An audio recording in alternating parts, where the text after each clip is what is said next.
This is a HeadGum podcast.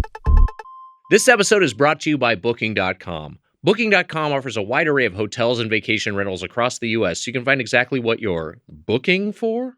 There's something for everyone, Wags, even those who are impossible to please. Whether you're booking for yourself, your partner, your picky teens, your sleep light, rise early mom, I know that, or your high maintenance group chat, I know that as well. It's called the Doughboys group chat. You can find exactly what you're booking for. Mitch, you and I travel a lot together. It's true. Touring, and we found that we have some particular needs for ourselves and for our staff who makes the show possible. That's right, Wags. What we're always looking for is a big kitchen. We're always looking for places where you can prepare food at the place. We always want nice bathrooms. We want big old bathrooms. And we want a nice TV so we can watch evening movies. And if we can find our perfect stay on Booking.com, anyone can. That's right, Wags. Find exactly what you're booking for. Booking.com. Booking.yeah. Book today on the site or in the app. Do it. Hey, buddy, this intro was originally used on our June 21st, 2018 episode about this week's chain. Now, I reread it, as I do when we repeat restaurants, and I liked it, so I'm just using it again with a few edits for brevity. I've never done this before, and if you don't like it, I know you'll let me hear it. Anyway, to the prompter. America's Mayor. This was the honorific bestowed upon Rudy Giuliani in the aftermath of the September 11th attacks. As Americans were desperate for leadership and hope after the tragedy, Giuliani became a symbol of national resolve. But over the years, criticism began to surface regarding the mayor's decision-making in the run-up and aftermath of 9/11. Prior to the attacks, Giuliani overrode concerns from advisors and relocated the city's Office of Emergency Headquarters to the World Trade Center itself. As the 9/11 Commission report noted, this was a costly mistake, given that the terrorist attacks knocked out radio communications, likely resulting in many of the 343 firefighters who perished in the towers never having received the order to evacuate. And after the attacks, Giuliani reopened Ground Zero prematurely and blocked an order by the EPA that cleanup workers wear respirators, despite a report by the U.S. Geological Survey that the air was loaded with asbestos and had the toxicity of inhaling drain cleaner. The 9/11 first responders' illness that sickened and killed hundreds of emergency workers was, at minimum, exacerbated by the mayor's negligence. In July 2007, the nation's largest firefighters union released a 13-minute attack ad titled Rudy Giuliani, Urban Legend. The incendiary spot contrasted Giuliani's opportunistic invocation of the attacks to raise his political profile with his demonstrated failure to protect firefighters as mayor. As retired firefighter Jim Riches, himself the father of a September 11th victim, observed in the video, quote, "He's running on 9/11 and it's all a fallacy," end quote. But back in 1994, the first year of Giuliani's first mayoral term, years before the Twin Tower attacks forever altered his and the nation's trajectories, two firefighter brothers, Robin and Chris Sorensen, collaborated on a new sandwich shop in Jacksonville, Florida. As the sub-siblings' meat-loaded firefighter-themed sandwiches attracted a devoted fan base, the company began franchising in earnest in 1999 and grew rapidly nationwide over the course of the aughts. Today, the Sorensen Brothers chain has over 1,000 locations across North America and Puerto Rico, and it pays tribute to its firefighter lineage by donating a portion of its proceeds to charities benefiting America's bravest. And also today, Rudy Giuliani's already tarnished reputation is in tatters, and the 9/11 candidate who mismanaged 9/11 has been reduced to a flailing ghoul, the disbarred TV lawyer for a reality star president, universally reviled by the city he once led, as the myth of America's mayor has gone up in smoke. This week on Doughboys, we return to Firehouse Subs. Go,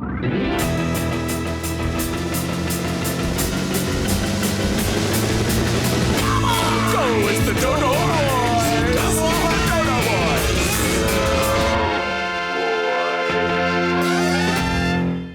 Welcome to Doughboys, the podcast about chain restaurants. I'm Nick Tiger Wiger, along with my co-host, Grogu if he was human, the Spoon Man Mike Mitchell.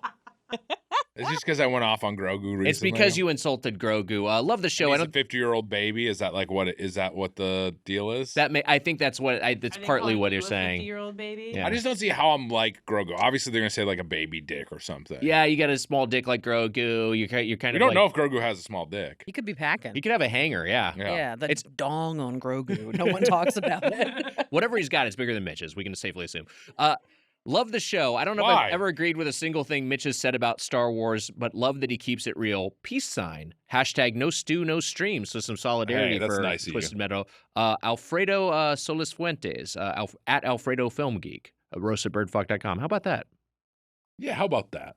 I still have Got not. a food name too, Alfredo. This episode is coming out after Mandalorian has released. It's not out yet as of this recording. Mandalorian and Grogu. And Grogu has released. I have not seen it, but I've heard some early takes that it's not a good film. We'll see. I'll see it at some point. I'll have my own assessment. Do you think he speaks in this one? Did Grogu say his first word? That's interesting. That would be a nice like mid-credit scene or something like that. Yeah. What do you think his first? Yeah. What do you think his first word will It be? might be Mama. Mama. That's so sad. Mama. I think he looks under his robe and says, "Bigger than Mitch's." So I'm in this world. Yeah, you exist in it. Him saying "mama" is sad because we've never established his mom. So now here's this 50-year-old baby. Well, we got a sequel. Yeah. Also, we don't know his dad. I guess the Mandalorian is his fill-in dad. Mandalorian says, "Hey, he's not the stepfather. He's the father who stepped up." This is chosen family. Yeah. That's true. All right, that's fair. Mitchell, we have some news here. Wiggy. We have some breaking I chews. just said Wiggy. We have some breaking chews here, Mitchie. How's my guy doing? I'm doing okay. Thank you for asking. Hanging in there. Yeah. You know, we've had some busy weeks, but we know how to. My guy. We know power through. I'm your guy. Yeah, you're my guy. I like it. You're my guy. We had a couple busy weeks. We had a You know what's couple funny busy is that I am way more during those busy weeks I didn't feel groggy at all. Today I got the brain fog going pretty bad.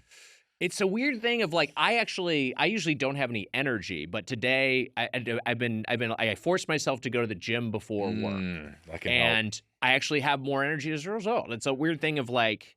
You know, sleeping more makes you sleepier, or sleeping too much makes you sleepier, and not exercising makes you less energetic. Only 2 episodes this week, 6 last week. It's a lot of episodes. Wow, that's a lot. Too A lot many, of some might episodes. say. Yeah. Yeah. The quality may have suffered, listeners. You'll hear. Well, You'll let us hear know. them. Also, you guys roll the dice with when you record too. The 4:30, I think, can be a real like energy dip. It really Time. is. There's Yeah. we have to now. Yeah. Wags has another job. But you were weighing having a late afternoon caffeine, Mhm. which I have done on occasion, and I always pay for it. But sometimes it's like I just need it to get through this record or two. You know, Mitch, we have breaking chews here. Let me hear it. What's that? Let me hear it. The Heart Attack Grill in Vegas is officially closed. I told you this. I know you told me this, but I'm telling you. I'm communicating to everybody. You broke 2 pieces of news to me. 1, Milk Manor, which I told you about, and 2, I didn't break Milk Manor to you. I said we learned what Milk Manor was, including you. Also, it's Milk Mansion. Milk Mansion. I'm sorry. I said we learned what Milk Mansion was today. I learned it via you in That's a group right. chat we had. You sent it to Gabrus, and Gabrus said 4 people had sent it to him already. But it is about a group of, I mean, you can Google Milk Mansion and see for yourself. But people probably already know what this is. I'm just fucking old and out of touch. It's some I don't know. I don't know if that's true. Some milky ladies. Some milky ladies. It's yeah. some stacked influencers Maybe who not lean on into the- that. Maybe not on the work laptop. Yeah, maybe. maybe not. Maybe do it off. Turn the on work. the VPN. Our work laptops are fine. Yeah, who cares? No one's ever here. I'm moving into Milk Mansion. Spoon Man, Milk Mansion, Yeah. cereal, milk. I don't know. Heart Attack I like Grill is that. closed. On its website, Heart Attack Grill says that it will not be renewing its long-term lease, adding that the soul of Las Vegas has been replaced by corporate greed. This is from our buddy Farley Elliott's SF Gate article. Basso, who's the owner, told SF Gate that the restaurant is already closed permanently. I'm certainly not trying to knock Las Vegas as a community. I am only telling the honest truth about the tourist sector. It has become as short-sighted of a business model as I could possibly conceive of. I love the people here. I just hate that what the major corporations have done to the economy, Basso added. How about that? This is interesting because I'm like, this guy must be a bad guy. He seems like is a bad my guy, guess, and right? it's like his restaurant has like killed people, and it's also like I don't know. Is it fat phobic? It's just weird. It's weird. Yeah, But then also what he's saying, I'm like, well, he's not wrong. He's not in wrong. Some ways. Yeah. I guess he is a small business owner, but a mom and pop. yeah, it is a mom and pop. But it's just like it's a fucking weird place that maybe it's bad that it exists. I don't know. Did they change the website to just a beep? from now until when it's over. Just a That's what it looping should be. flat line. I hope that they did. I know I didn't like there's a big scale. You could step on a scale out there, Yeah. and I did not like being on that scale. And if you get on the scale, if you're over a certain threshold, your meal is free. And then they had to raise the threshold because Americans are Yes. so fat. We're big. We're getting big. We're getting bigger. Mhm. We're getting bigger. Yeah. Some maybe fans of the Milk Mansion might say that's not a bad thing. I agree. I got no problem with it. Ken Bone is the ideal man now in America. Jesus, what a pull. Ken Bone. Oh, you forgot Ken Bone? No, I didn't. I'll never forget Ken. How Ken could we Bone, ever his- forget Ken Bone? His red sweater from the 2016 presidential debates, where he was one of the audience questioners, and then immediately his Reddit account got doxxed, showing that he had a pregnant woman fetish. So he is into milk ladies. He probably is into You Milk might be Mansion. living in Milk Might be Mansion right living there, now. The Hugh Hefner of Milk Mansion. Ken Bone. Ken Bone. I remember distinctly one comment he had. It was on R. Pregos, I believe, and he said, "Beautiful human submarines." Oh referring to my pregnant women. God. Oh my God. Beautiful human submarines. Yeah. Hey, fits the chain today. That's true. What is old Ken? Did he help get Trump elected in 2016? Probably, I'm guessing. I don't know. What was his whole thing? Was it like, I'm not sure? He was And then undecided. we all celebrated that he was undecided. Yeah. He was like the new cuddlier Joe the Plumber, I think. Right. Right? Yeah, Joe the Plumber is kind of more evil. Mhm. We should check in on these guys. I think the combination of his, his appearance, with the red sweater, and then his name being Ken Bone, which is an inherently funny name, was enough to put him over the top, regardless of what he said. Ken Bone now, I feel like he was kind of beloved, but I feel like he would be hated now to be like, I'm undecided. You know what I mean? Like, I feel like it would. Yeah, sure. I think, Get off the fence, Bone. Yeah, get the fuck off the. Yeah. Bet he's What are you on undecided Ozempic. about? Yeah. He might be on Ozempic. I bet he's on Ozempic Yeah. now. That feels very 2026 in a cursed way. I'm looking up news on Ken Bone, and there hasn't been anything too recently. 2023. His question from 2016, not even a wild question. What steps will your energy policy take to meet our energy needs while at the same time remaining environmentally friendly and minimizing job loss for fossil power plant workers? Wow. Imagine if we could get that today. Yeah. I want to go back to the days of Bone. Sounds like a fucking liberal cuck, if you ask me. All the articles are remember Ken Bone, basically. Yeah. Okay.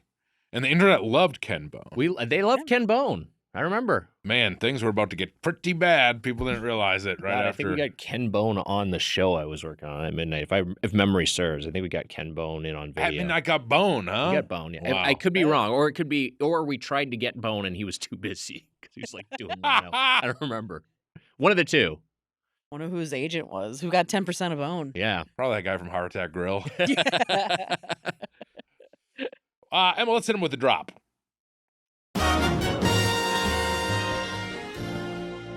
But what is a dais?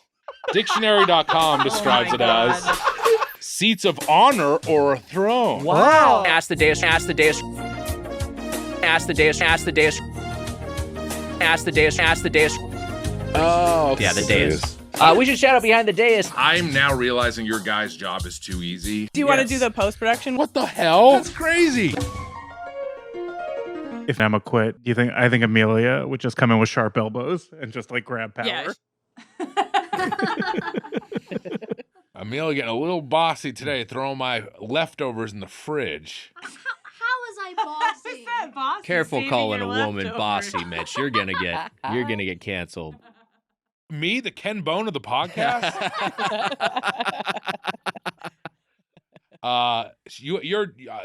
Amelia is a germaphobe. I'm not that much of a I don't think she's a I'm germaphobe, finding out but that you're a bit of a she's germaphobe. more cautious than some. You get very nervous about sharing drinks and stuff. You do. But it always seems like when it's you have something coming up more so. Yeah, I try to avoid sharing drinks and stuff if I know big events are coming up. I don't want to get sick. If I know I'm traveling. That makes sense. That to me is reasonable. I mean, I was taught growing up to like not share like beverages with Yeah. people or not eat the like bites off the same side of food. I'm more casual about that now, partly because I've just been doing this podcast forever. But to me, germaphobe is like you're wiping off door handles or using hand sanitizer after you shake someone's hand. And I don't see that from you. I hide it well. Wait, do you do that? Sometimes, yeah. Wow, okay. Is Maybe there- you are a germaphobe. I told you. Yeah, wow.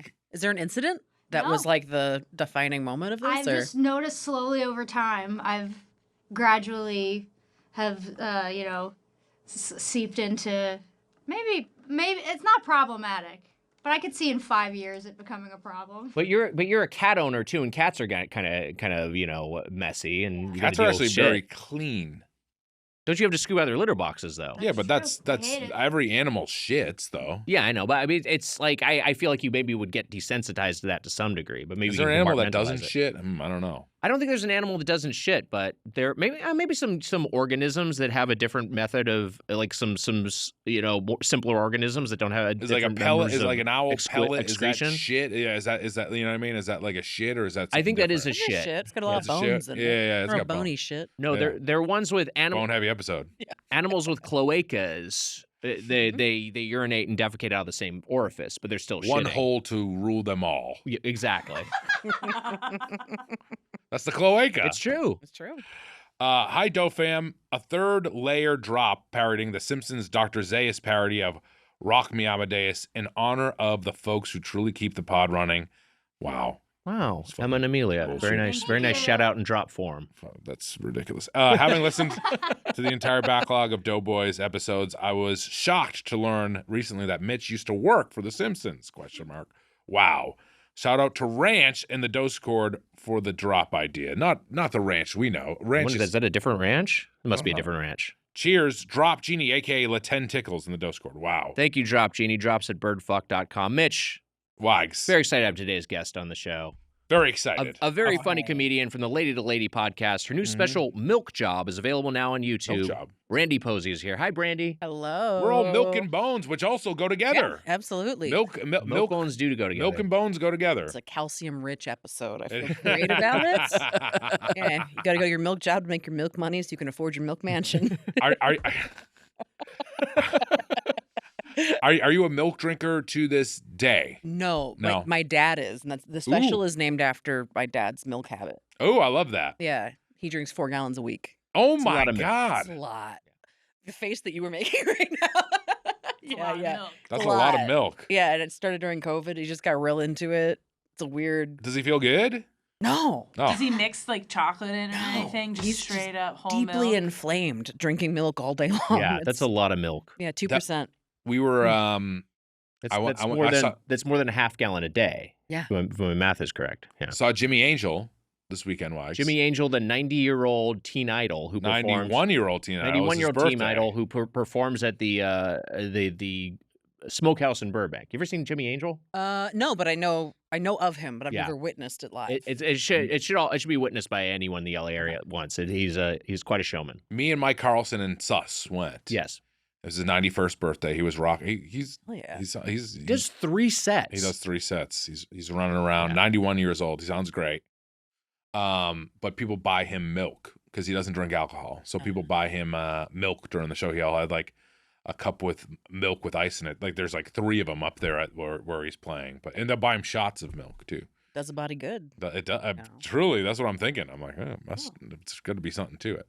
Yeah, I mean, it's maybe like it's not just the milk he's drinking. It's probably the alcohol he's abstaining from drinking. That is Wags, responsible good for point. his long, Yeah. healthy life.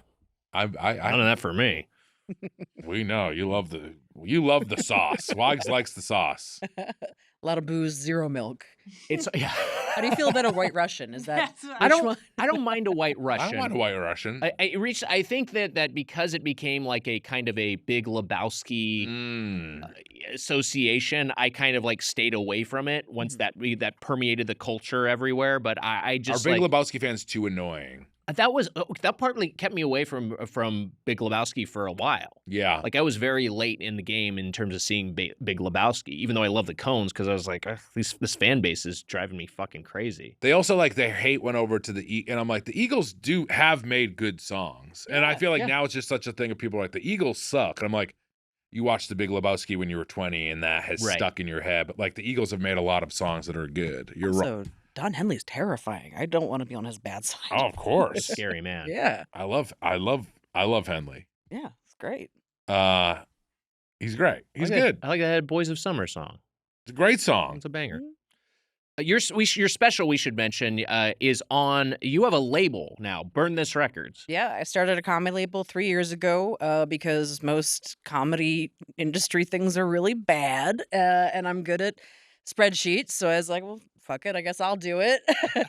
And I'm like one of the few like actual artist-friendly comedy labels out there. I'm trying to work with people all around the country that are like the pillars of their own stand-up scenes because you need to keep a healthy middle class in comedy in order for comedy to still be good at all. So that's like kind of the mission of what we're trying to do with the label. God bless Yeah. that. Yeah. No, that Yeah. rocks. And like, as you know, as a fellow podcaster, Yeah. it's like part of the what's great about podcasting is you can kind of circumvent the traditional outlets. You're able to do that less and less as now corporations, much like the ones that drove the Las Vegas's Heart Attack Grill out of business Mm. are converging on the podcasting industry and cannibalizing that. But still, it's just like there are ways like routes like Patreon that enable you to Mhm. again just bypass all the bullshit. Absolutely. And like with stand up specifically too, it's like it is so cursed right now because we just have large chunks of my industry are just welcoming fascism. Right. So it's like it's important for me to like take a stand against that and just try to put people that I know are good people that are funny under one roof to be like, regardless of all the other bullshit, we are good. Like, come fucking listen to what we're doing. And nobody's famous yet, but they will be if you care about like local good comedy. And I think that's like who we should be looking at as the industry continues to disappoint you more and more. Burn This Records. You can find us on Instagram. You can find it youtube.com/Burn This Records is where my special is because the channel is like I'm monetizing that to be able to put out specials and compete with these like other things that are extremely predatory to stand up too. It's like there's really these so many spaces that comics will just let themselves be taken advantage of because they're like, oh, I got a little feather in my cap. And it's like, no, you should be able to pay your rent with this. Sure. Yeah. So I'm trying to like lead from that place because materially it's what we need to do to take care of ourselves. Podcast. The sketch and improv community are pretty high and mighty. That we don't have any fascists as like the stand-up community. Are you sure? Yes, there's nothing problematic with any improv or sketch guys. Yes. A very clean slate for over there. Everything is fine in the improv and the sketch world. Yes, yeah. Yeah. I was joking. I know you were. Jesus. It's a thing that comes up also just generally in any sort of art form that's monetized is artists are not good business people generally. Like it's rare to have a mind that can do both. Sammy Hagar can do it, but you know, he's one of one. It's so like you know, someone who's business savvy can very easily take advantage of Very much so. again, just like what you were saying, like they're platforming a person and that person's like, oh, okay, this is what happens, even though I'm not realizing I'm giving you way too much money here. Absolutely. Yeah, it's just the middle class comedy. The thing you're saying of middle class comedy, middle class actors, like a lot of that stuff. We need to exist. It's like important to keep that healthy. And I mean, like the Yeah. thing that like with stand up, especially, and I imagine that sketch and improv is a similar thing where it's like it moved super right because of COVID, because the people that stayed home and like weren't touring immediately, they got a little rusty. And then when things opened back up, the industry was like, oh, well, these guys are ready to shoot specials immediately because they were just killing people for 2 years instead. Yeah. So the whole industry shifted. And then it was like it took a while to ever catch up. And then nobody stands for anything anymore. So you just have to. If you want to like exist and feel good about yourself, you have to just do this kind of stuff. Sure. Yeah. Yeah. I get it. That's rad. Yeah. You I'm see- also funny, I promise. I feel like I've just been just like, I'm a socialist comedian.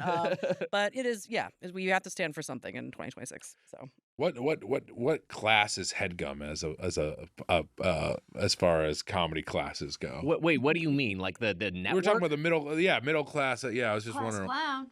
hey. Very good.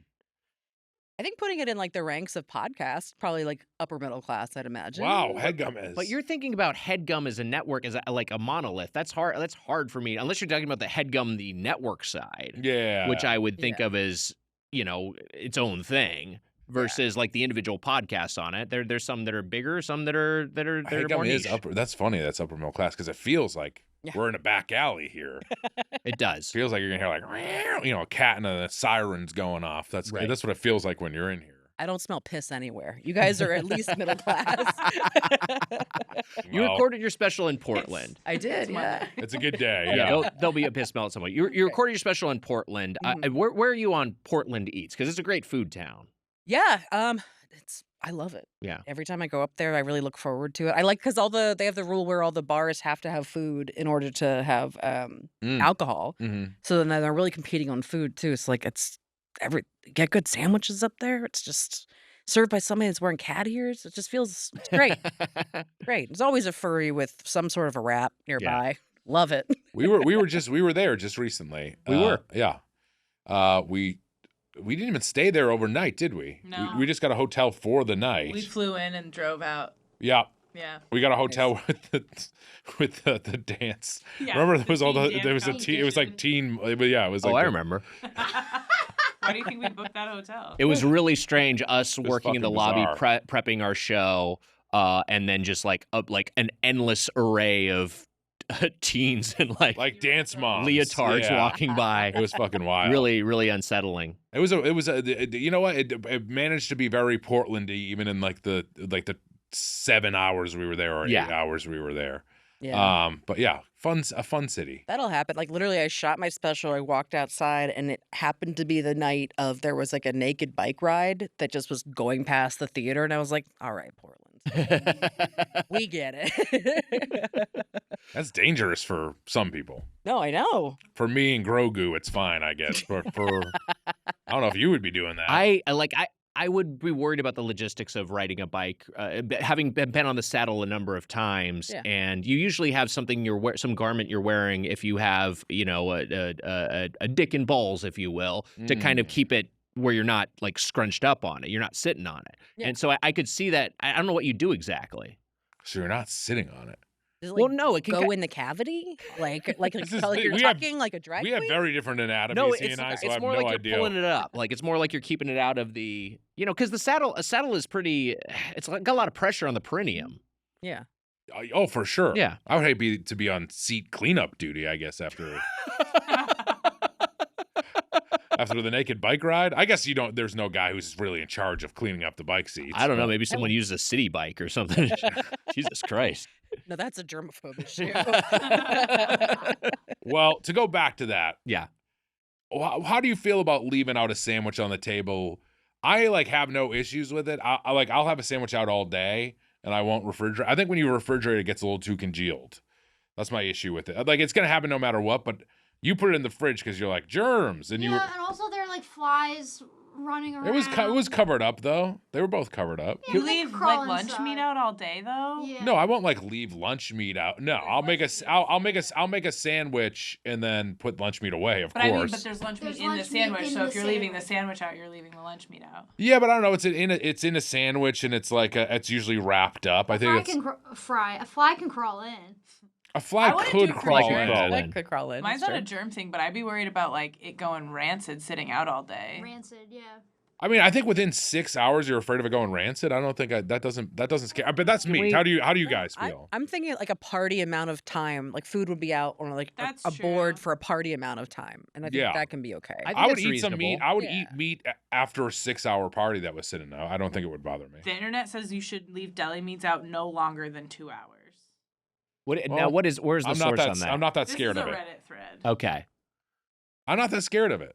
I know you're not scared of it. But would you I would eat a sandwich probably around 6 or 7 hours. I'd be fine with the sandwich being out. I mean, yeah, Covered, of course, but not in the fridge. I'm fine with that. I'm not doctrinaire about it. I'm not crazy about it. But I think if it's going to be hey, it's going to be a few hours, I'd probably be on Team Amelia and put it in a fridge. If I make a sandwich to take to work, I'm not taking it just in a bag. I'm putting it in a lunchbox with Yeah. an ice pack. I bring my lunch to work and I put it in the fridge.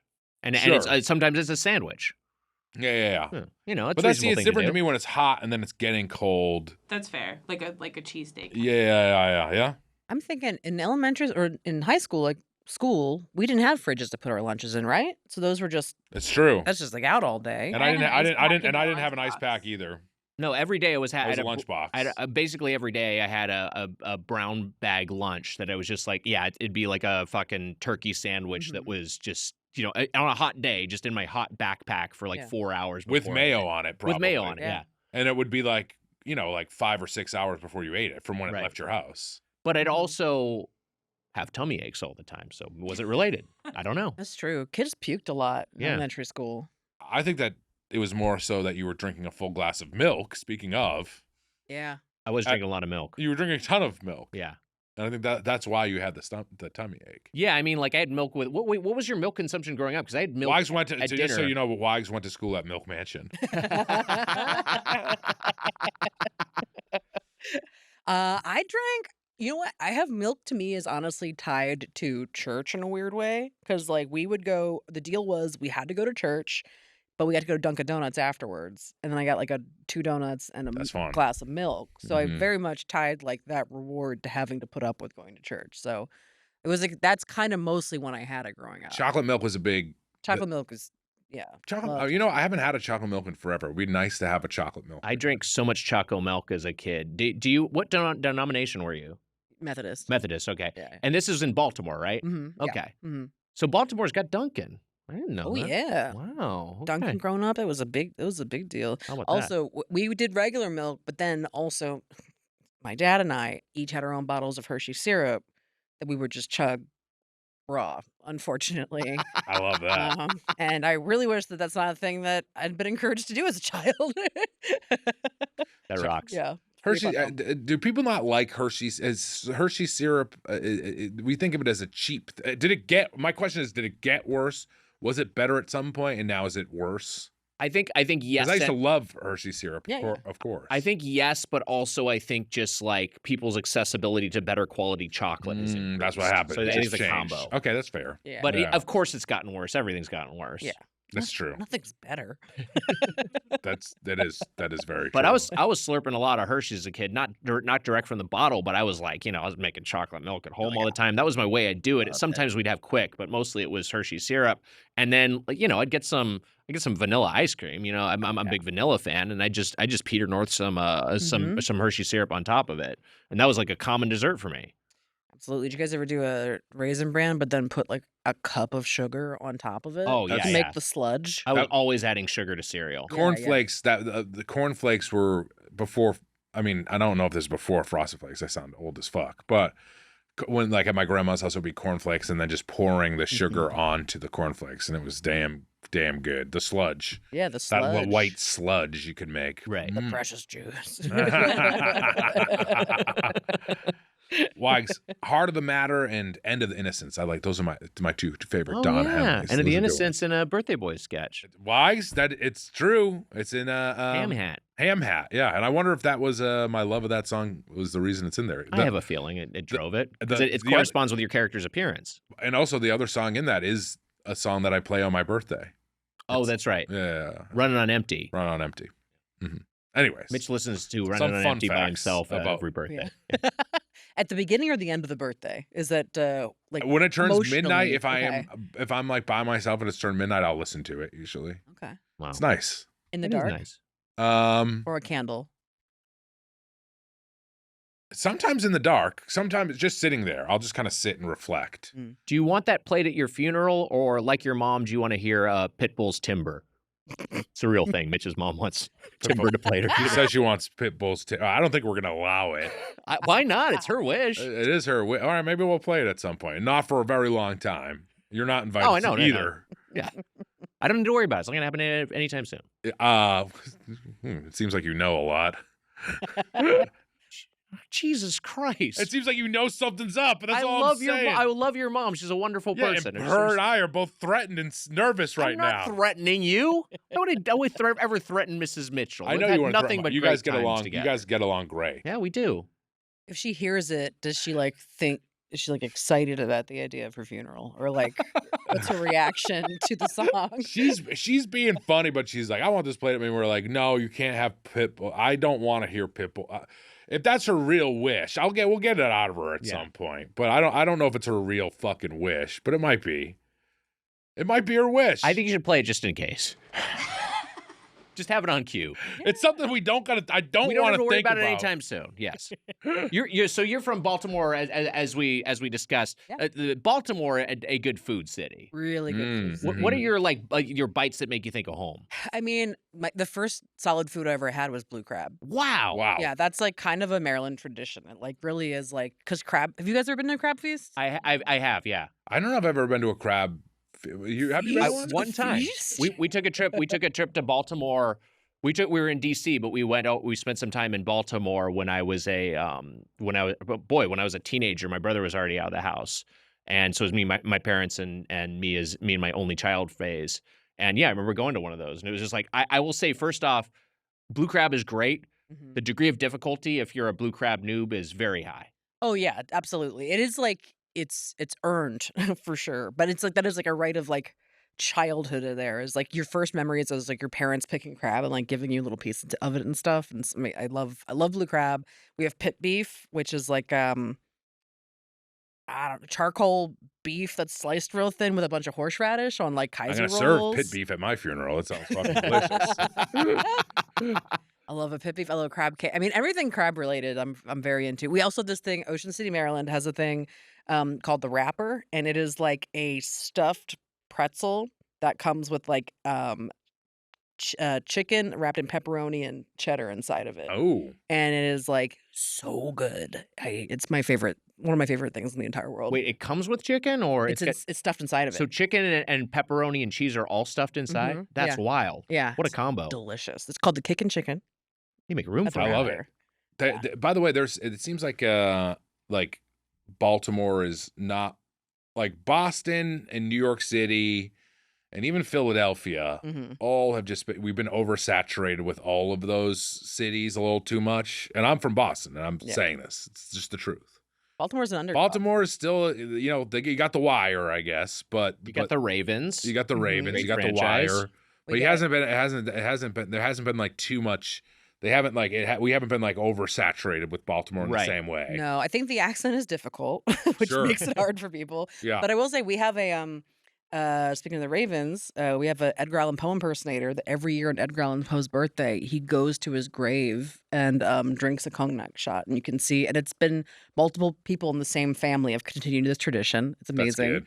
The Ouija board is from Maryland. Wow. There's a Ouija board don't like that. museum. It's pretty awesome. There's a 7-Eleven with a giant Ouija board on the wall in Baltimore. That's pretty sick. What's a Ouija board museum consist of? Just a bunch of old Ouijas. Wow. Deeply haunted. Were you ever like? Does that mean there's more of like a Ouija culture in Baltimore? Was that a thing in childhood or as a teenager? I've never. I don't mess with those. You don't mess with them. No. Yeah. I have too many Catholics in my family.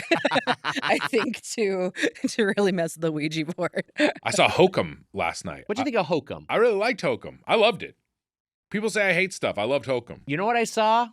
I saw Sheep Detectives. I loved it. Your favorite writer?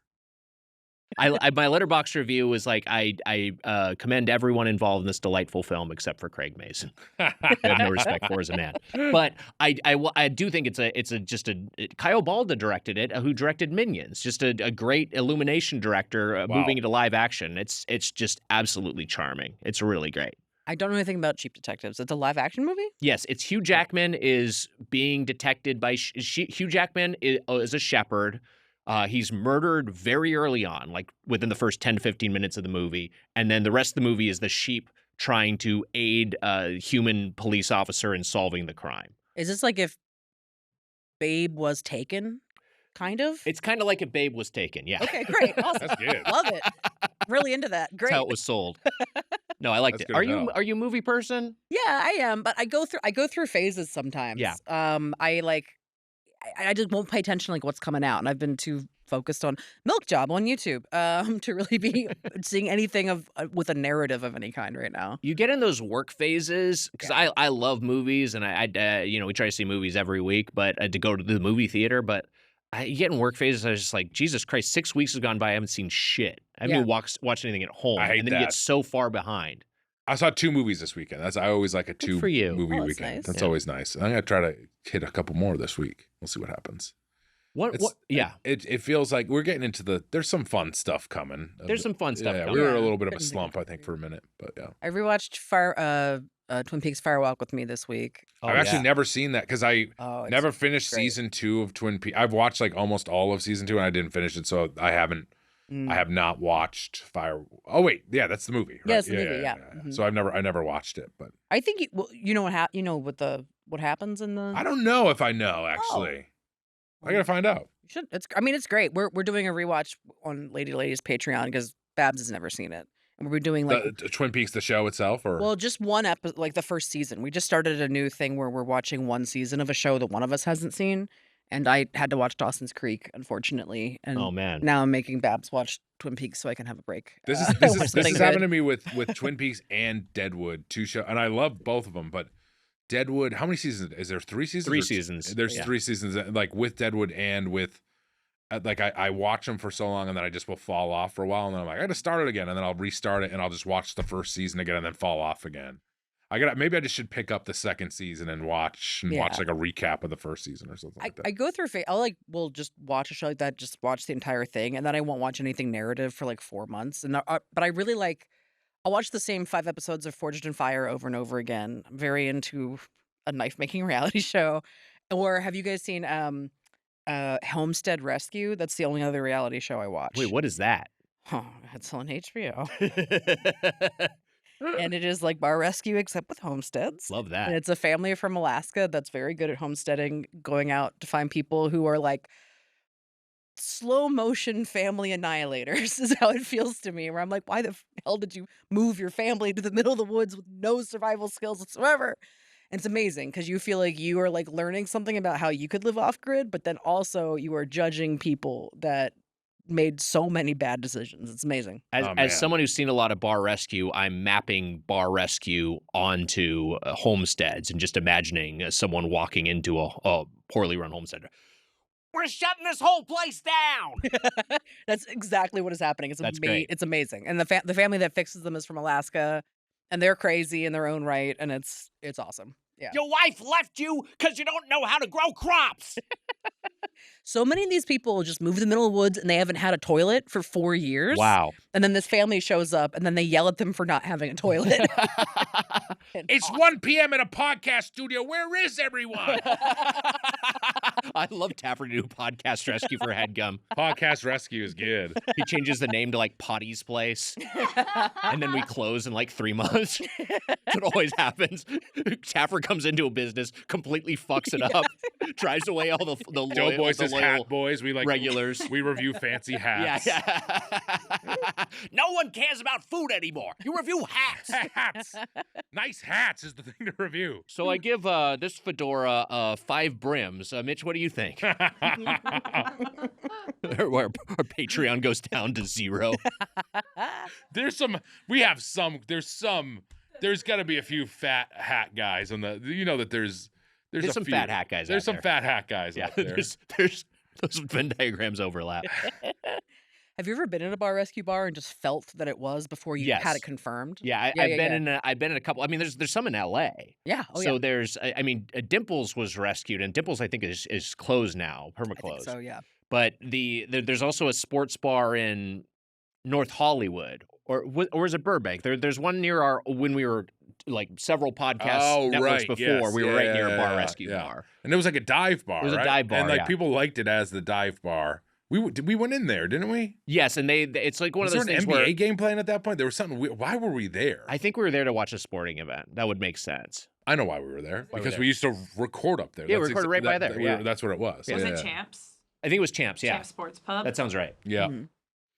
That feels good. Can we look up Champs on because there's a bar rescue site that says like kind of how everything happens. I love it because the bar rescue recap you go through and just place after place. It's just like this place closed. This Yeah. place is out of business. Yeah. That doesn't work at all. This place had a porno shot in it, which is really one of them. I can't believe a blue drink didn't fix this. Yeah. Cajun Nightmare's similar thing. Like it's Yeah. sad. It doesn't work. I Yeah. mean, it's a ruthless business, anyways. Wait, one thing that Baltimore makes me think of is it was kind of the nexus of diner culture in America. Mhm. Do you have any diners you remember from Baltimore? Oh, man. Yeah. So there's a place called the Honeybee Diner, Glen Burnie, Maryland. It is still to this day my favorite diner ever. because the most grizzled old waitresses of all time, and me and my high school friends, because also in high school it's like you're looking for third places, and diners are kind of the thing that you can go to and be in overnight. Yeah. So we would spend New Year's at Honeybee, and we would just go and I remember us one year trying to bring a Martinelli's for the waitresses, and they're like, you can't drink that in here. We're like, it's for you though, and they were like, we don't want that. Okay. And I just remember silently watching the countdown on the television, and then I was like, oh, I think when you're an adult, you don't care about New Year's.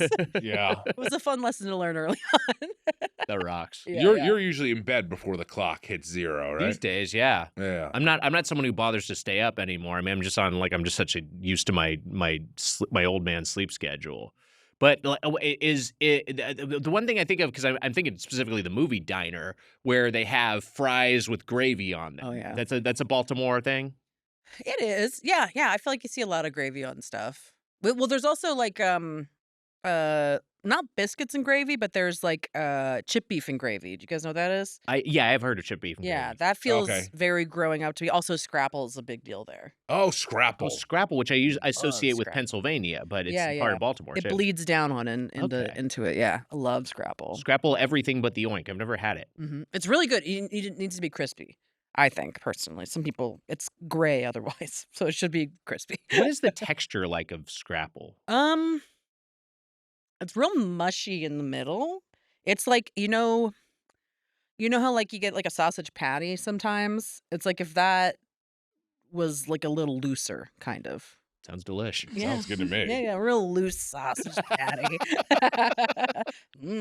Baltimore and Pittsburgh, I feel like the two East Coast cities that we haven't been just completely. Pittsburgh is great too. Yeah. Yeah, they're under. Also, we have benches that say Baltimore, greatest city in the world, and they make me laugh every time I see them. I love it. That is fun. Yeah, Have we ever done a show in Baltimore itself? I don't think so. No, I think we've done a DC a number of times, and that's kind of works for the greater Baltimore area. But we get ourselves to a Baltimore more. proper. Yeah. It's really, really fun. It's That'd a be great fun. city. It's charming. I find that you're right on the water.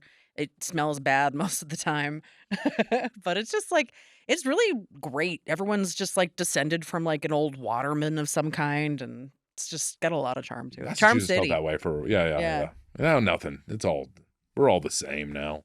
What do you mean? Like localism is gone. It's gone. You think everything's gotten pretty homogenous? It kind of Yeah, has. it has. Baltimore has not, because we've also like don't have like it's a very poor city still. Yeah. So it's like it's never had like an industry come in with a ton of money and kind of change it. Yeah, Boston has changed. They said the Boston accent is it's going away. Wags. Is it really? Also, there's a lot of articles about how the Boston accent is just. I mean, you'll go and you'll hear a lot of people with it, of course, but People take classes in Boston to train it away. Really? Yeah, because it like people think it makes them sound unintelligent, so it's harder to get jobs. So they will take a class to learn to get rid of it. Oh no, I've never thought of Mitch as unintelligent. yeah. Oh, look, you've been doing that fucking work, you fucking asshole. Are you happy? Are you happy? Are you happy you've destroyed the Boston accent? It's Yeah, people I'm like happy. you. Yeah, you know what? I'm glad. No, I've never we're hanging out with your Quincy crew. I'm hearing the Boston accents left and right. I'm hearing you code switch a little bit without even knowing it. I'm not code switching. Slide back into it. You slide back into it, and even talking to your mom and Courtney, your sister. Okay, yeah, but maybe it comes back out of me. Yeah. And by the way, they all have Boston accents, and they think you're fucking stupid. There So there you go. Okay, you were telling us before we recorded that you've been doing stand-up for a long time. You perform stand-up at the Warped Tour. Yes. I do. What is Wow. that like? It's a real exercise in ego death. Because like you will just be performing and doing really well for like 50 people, and then like Sublime will just start playing, and you just watch 50 people go sorry, and you're like, no, fair. I would also go leave right now Sure. if I wasn't contractually obligated to be here. So yeah, it's fun. They initially wanted us to do like much longer sets, and I kind of was able to talk them down and be like, nobody wants to watch us for half an hour. We don't want to do half an hour. So it's like it's very fun, and like I have a merch booth all day, which is a blast, which I've never actually gotten to have, and just like talk to people and bullshit with them all day and stuff. So it's fun. It's also like comedy is the flea on the dog's back that is music, I always feel like. So anytime that you can just be around it, you're like, oh, no one actually cares about us. It feels nice to Right. not have the responsibility of this on my shoulders. we did one. Remember with that show we did in San Francisco where it was like a music show where we were on the Yeah. stage, or it was like a comedy. It was a comedy festival, but it was mostly a music Outdoors. show. But there were also like our stage. We did a thing with Paul Scheer, and then Gabrus was hosting it, and then we also judged a weed contest afterwards. You remember That's that? Was right, it a yes. bong contest? Maybe it was. I think it was a bong making contest. contest. Yeah. I can't I don't believe know. I wasn't there. That's for what I was gonna say. I this. can't believe What the Emma missed fuck? this. Was this before your time? No, I actually No. kind of remember you guys being there, and someone on the tech team called me about recording the show, and I was like at a brewery here. For some reason, I wasn't there. I Yeah. don't remember why, but I think 'cause it was a one-off. sounds like I should have been. We absolutely No, should have you- traveled you. No, I you got sh- no, no. We They gave us a probably bunch should of have free been. weed. Oh right. yeah, no, not for the Doughboys side. Yeah, of you it, should have just been for the there bong for- part of yeah. it. Were they were given a bong to decorate, or were they like crafting something? I think I they were think they building crafted something. a bong. Yeah. I think they showed us bongs that they made, and we're like, "This one's good." I mean, it was Nice. me and Wiger judging it, which is the wrong people to fucking judge it too. But, Yeah. but I do. Judging on craftsmanship, creativity. I felt like that thing where batteries should have been thrown at us. So that's that's the one time where we were on it. Cole Cabanas wanted us to do Gathering of the Juggalos, which does feel like we would probably get shit thrown at us. That feels like, and I'm curious of stand-up's perspective, like that feels like a bridge too far. Like I think it would be, it's fun in theory, but then I think you're actually there, and then you're just like being pelted. I know somebody that opened for Harlan Williams at The Gathering, and he was not a famous person, and he had circular saw blades thrown at him on stage. Oh my god!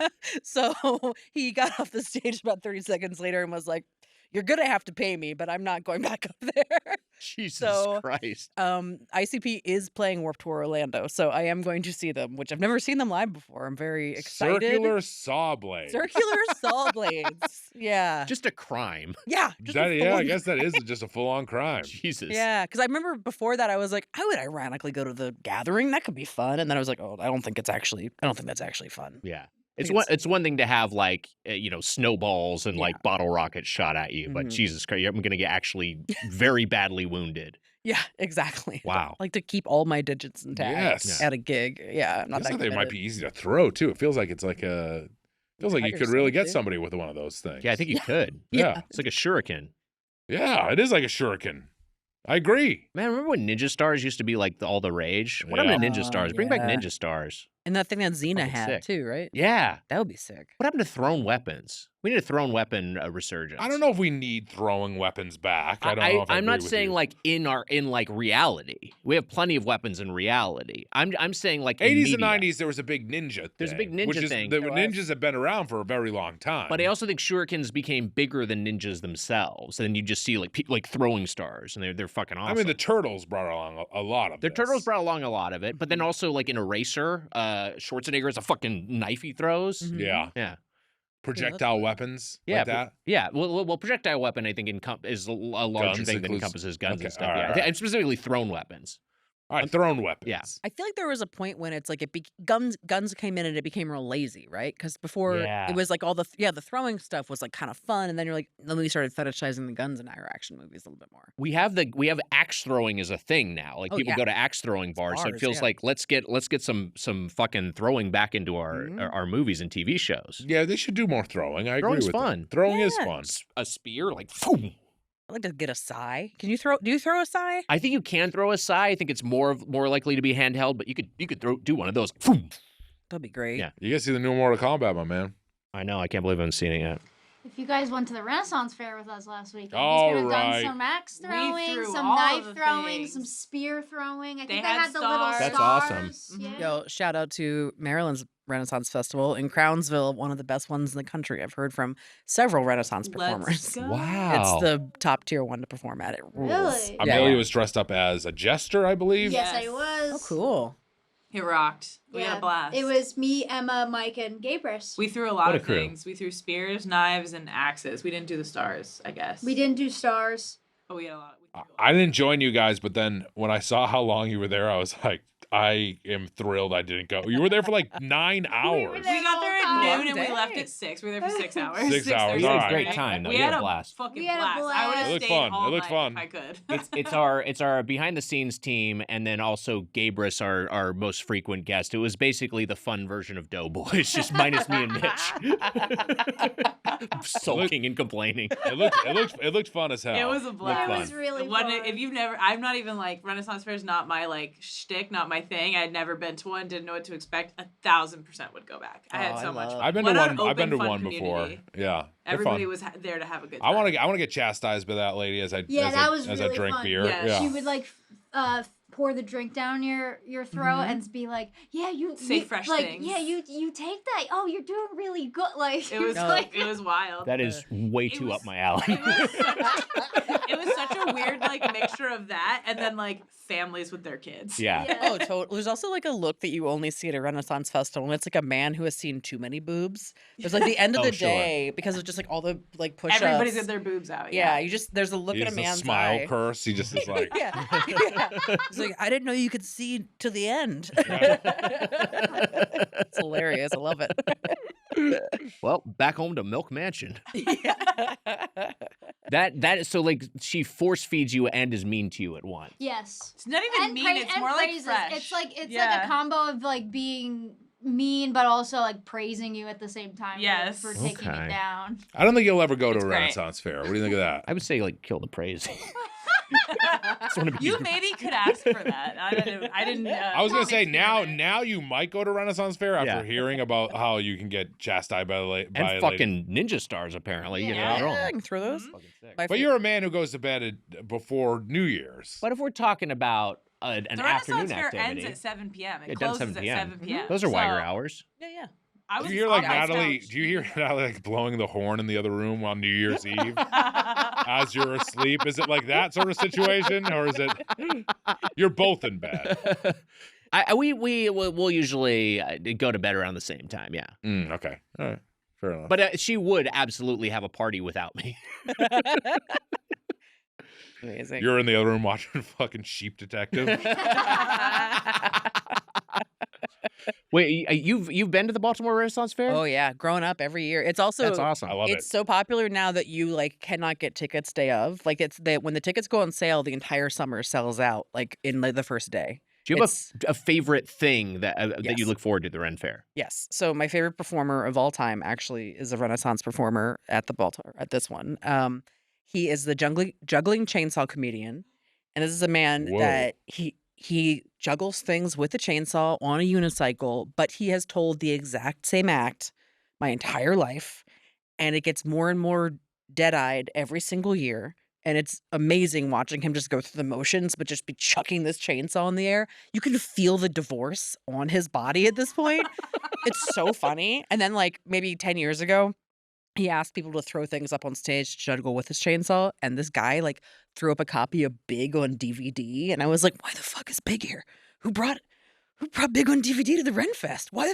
Why is it happening? Why is it here? It was amazing. It was amazing. Yeah, that guy is my favorite dude. I've watched him like every single summer that I'm home for Ren Fair. Yeah, That's awesome. yeah, it rules. There used to be an elephant back when we didn't realize how bad that was, but it's not there anymore. Yes, yeah, I know. We used to look. Things used to be good. We used to be able to ride the elephants around. We were having Yeah. a blast. Do they not? They don't do it? There's like no more show elephants, are there?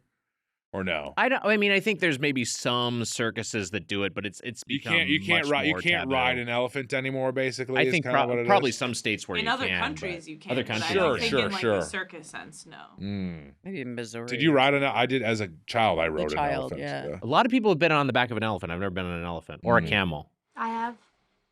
Yeah, Yeah. Yeah, they don't do it anymore. yeah. I would. It's weird. Like I get the appeal of it. Absolutely. If I was a kid and had the opportunity to get on the back of an elephant, I'd be a little scared, but I would want to do Yeah. it. Of course. It's good. It's a good thing that it's gone. Yeah, I'm really But glad. that's funny. The Ren Fair had an elephant. I guess that fits, right? I guess. I think if you get one, you use it. You're just like, sure. well, we got an elephant. Yeah. Use the elephant. I learned you could do like whatever the fuck you want at a Ren Fair. People like have come dressed up as like stormtroopers and they act like they're from the future, from a different timeline. There was a dude dressed up as Shrek. Like you can literally do whatever you want. Okay. It's really fun to watch a Shrek. Jack Sparrow see another Jack Medieval. Sparrow.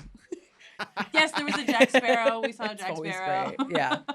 They're really fun because they're usually getting kicked out of something at the Ren Fair and then running into each other that way. The Shrek, I guess Shrek from medieval times? I mean, the Shrek world is medieval adjacent, I guess. Okay, Yeah. that's fair. People love Shrek. People do love Shrek. Like, Remember they real. cleaned up, they Pirates of the Caribbean went woke, as we know.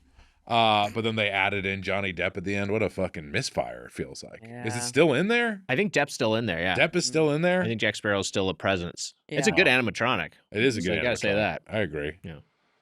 They changed everything else and then it feels like you could take him out and put all the other stuff back and it would be just as fine. They right? updated some of his VO, so he's like, she lied on the witness stand. I found a turd in me bed. You have a unique living situation here in LA, which is that you live in a mobile home community. Wow. I do, yeah.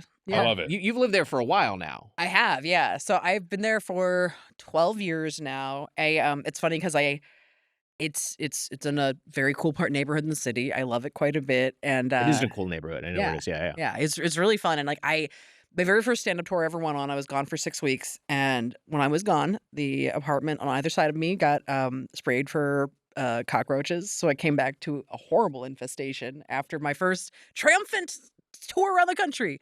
And I was like, so they left that place. They came over to you. straight into my place, and I was like, "You're never sharing walls again. You need to figure something out." And I just started driving around LA, and I found this trailer park the day that my trailer got put up on the market. It was just like meant for me. It was amazing, and I called. I wrote like a nice letter. I was able to I bought my house in Los Angeles for $45,000. Amazing. Incredible. No big deal. Yeah, it's a 2-bed, 2-bath. I pay lot rent, but it's like incredibly cheap. And we have like 32 houses in our park, and Wow.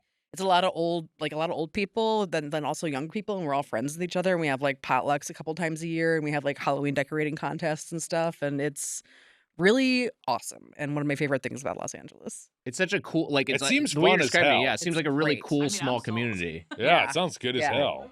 It really rules. And like I painted my house is like bright purple with like I have like this ombre wall on the front of it, and I have a 12-foot skeleton next to it, and it's just like I just have a silly little home, and I love it so much, and it just makes me happy every time I'm there. Eminem There's- did damage to the trailer to Yes! trailer living It's with true. when he was when he's speaking against his mom and her living there. Right? Yeah. He did Well, some bad irreparable damage. We've had some trailer Shame park on you, moments. Eminem. Is all I'm trying to say. Yeah. We have had some trailer park moments. Like, don't worry. I've several neighbors that have died. Of just Wow. like old age or whatever. But like when I first moved in, our first lot manager was on hospice. She died 3 days after signing our rental agreement. Oh my God. Her son took over that place. He was a blackout drunk diabetic with a cotton candy machine, so he killed himself with a cotton candy like 6 months later. Jesus. And I was like, The way we're gonna go. yeah. I was like, damn, trailer park. Okay, getting crazy in here. And then we had a hoarder that she passed away of old age. She used to buy me a 5-gallon jug of peanut butter every year for Christmas because she said that was her secret to old age. So I got that from her. It feels like peanut you're butter's good for the year. Yeah. every mental issue I have. You're putting in different trailers right now. It sounds like. She was my next door neighbor directly, and she died right before COVID. She was like 83. And so early COVID, we got to watch a bunch of people come in and just clean out a horde. And it was honestly the best entertainment I ever could have asked for. Because like me and my roommate at the time, we kept kind of being like, What'd you find? Because see the guys kind of get together and like huddle up and be like, what'd you find out there? And like I have a rusty machete that they pulled out of her house. That's pretty fun. Oh my God. Yeah. I have an old photo album of like her family. She didn't have any next of kin, so it's like they were just gonna chuck this photo album, and I was like, I'll take it. I hate seeing like old photos thrown away. Yeah, sure. So just have my old neighbor Raina's photo album of her family. That's beautiful. That'd be awesome. What is there's like a real sense of community there? Like like will you guys have like a do you have like cookouts or bonfires or anything like that? Yeah. We do. There's the park manager now, her and her husband have a band. It's very Tim and Eric energy. Sure. During lockdown, they were the only live music that I saw for 2 years. Oh man. And they like to throw little concerts of just the two of them, and then they will live stream on Facebook, but then only play to the Facebook. It's as if you were not there at all watching it happen. It's amazing. So they play, and they usually get like pizza, and like sometimes they'll grill out and stuff, and it's just a very fun little community. We had this guy named Barry that passed away a few years ago. He was an older guy, and his family came to clear out his trailer, and we just were all like telling stories about Barry, and they were like, oh, I didn't know anything about him. And I was like, no, Barry was like my homie. Barry told me one time that I needed to be careful because if I kept losing weight, I would never be a Lane Bryant model. And I was like, what a specific compliment, Barry. Thank you for that. Rest in power. Rest in power, Barry. It's always fun when rest in peace to Barry, but it is always fun when you hear things about you hear you're too big, and then you hear all this stuff about how you should lose weight or if you lose too much weight, it's fucking bullshit. You can't do anything right. Can't make anyone happy. Can't make anyone happy, Mom. Yeah. He tried to give me a gun too, but he's just gonna give it to me one day, and I was like, I don't know if I can just take it, Barry. But He tried to give you a gun. Yeah. Wow. Yeah. Like for your like you should have one of these because you're Yeah. That's wild. He's like, I care about you. I want to make sure you have protection in the house. And I was like, I appreciate it. I do have a dog, but it's good to know that there's just loose guns 2 trailers down. I mean, it is in some sense a thoughtful gesture. No, he was like he was from Detroit. Like he was just a retired Marine. He was just like a sweetheart guy. Yeah. You and Mitch have something in common, which is that you both worked on Price is Right many, many years ago. Yeah, we did. That's right. Hell yeah. I was there for the Barker turnover. I don't. Were you there like a year after that? Basically, A year after that. Yeah. Okay. Yeah. Yeah. And who was the host of this era? Drew Carey. Did it go right into Carey? Yeah. I think it did. Mm-hmm. Wow. Mm-hmm. Yeah. Yeah. There was fun. There was like a thing where they were like, I think they maybe had a couple people come in to test. I told you that I did a test. You've heard this before. Yes. I did a test episode. And I spun the wheel and I was like, it's gonna hit $1, and then it just stopped. And the crew guy behind it was like, I stopped it. I was like, what the fuck?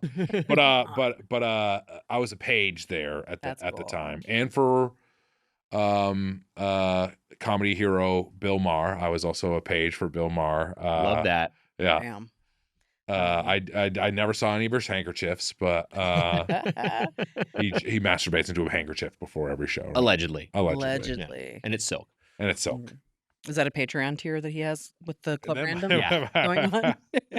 I know they don't have merch on Patreon, but it's like. But I was there him for and Woody doing it before the show.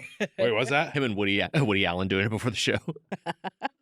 Never saw Woody there. I saw Ben Affleck was there one night when I was that's I was cool. there. That's yeah. fun. Yeah, it was a bunch of random people. It was good. I was a PA for the makeup department, and the lady who ran it was like a real interesting lady, and she had like 2 sons that would come to tapings sometimes, and they had both grown their hair out very long, and they had like these long curls, and she would just like stare at the camera to make sure everyone's makeup was good while she brushed one of her sons next to her, and I just thought it was deeply mentally ill. That's intense. Yeah, it was a real fun early Hollywood sight. Yeah.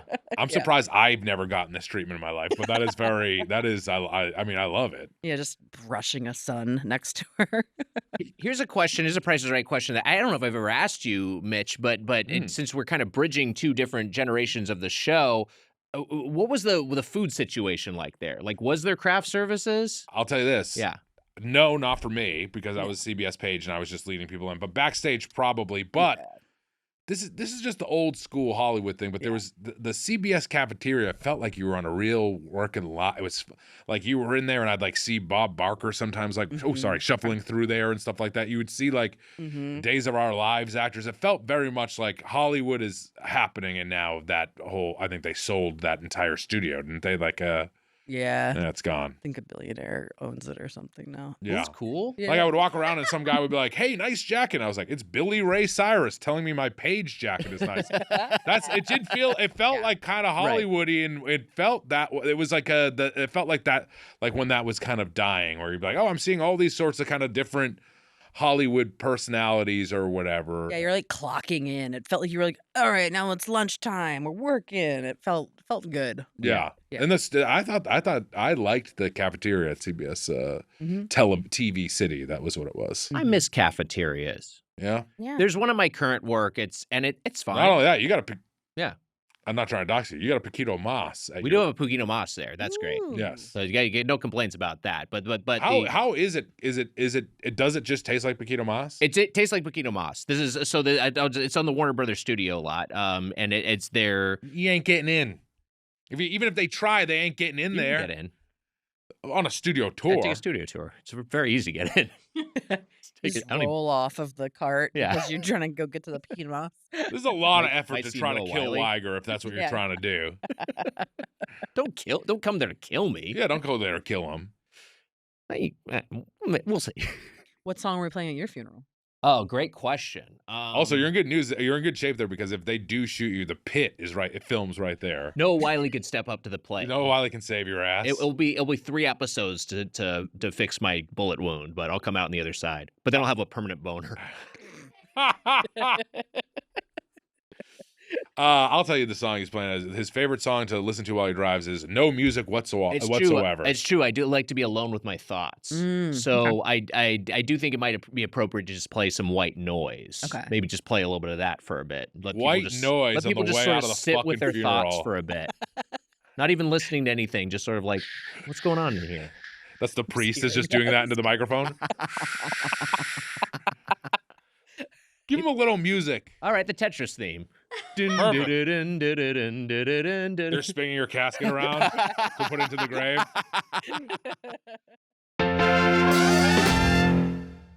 Wags, my cats are a part of my family, and my family deserves the best.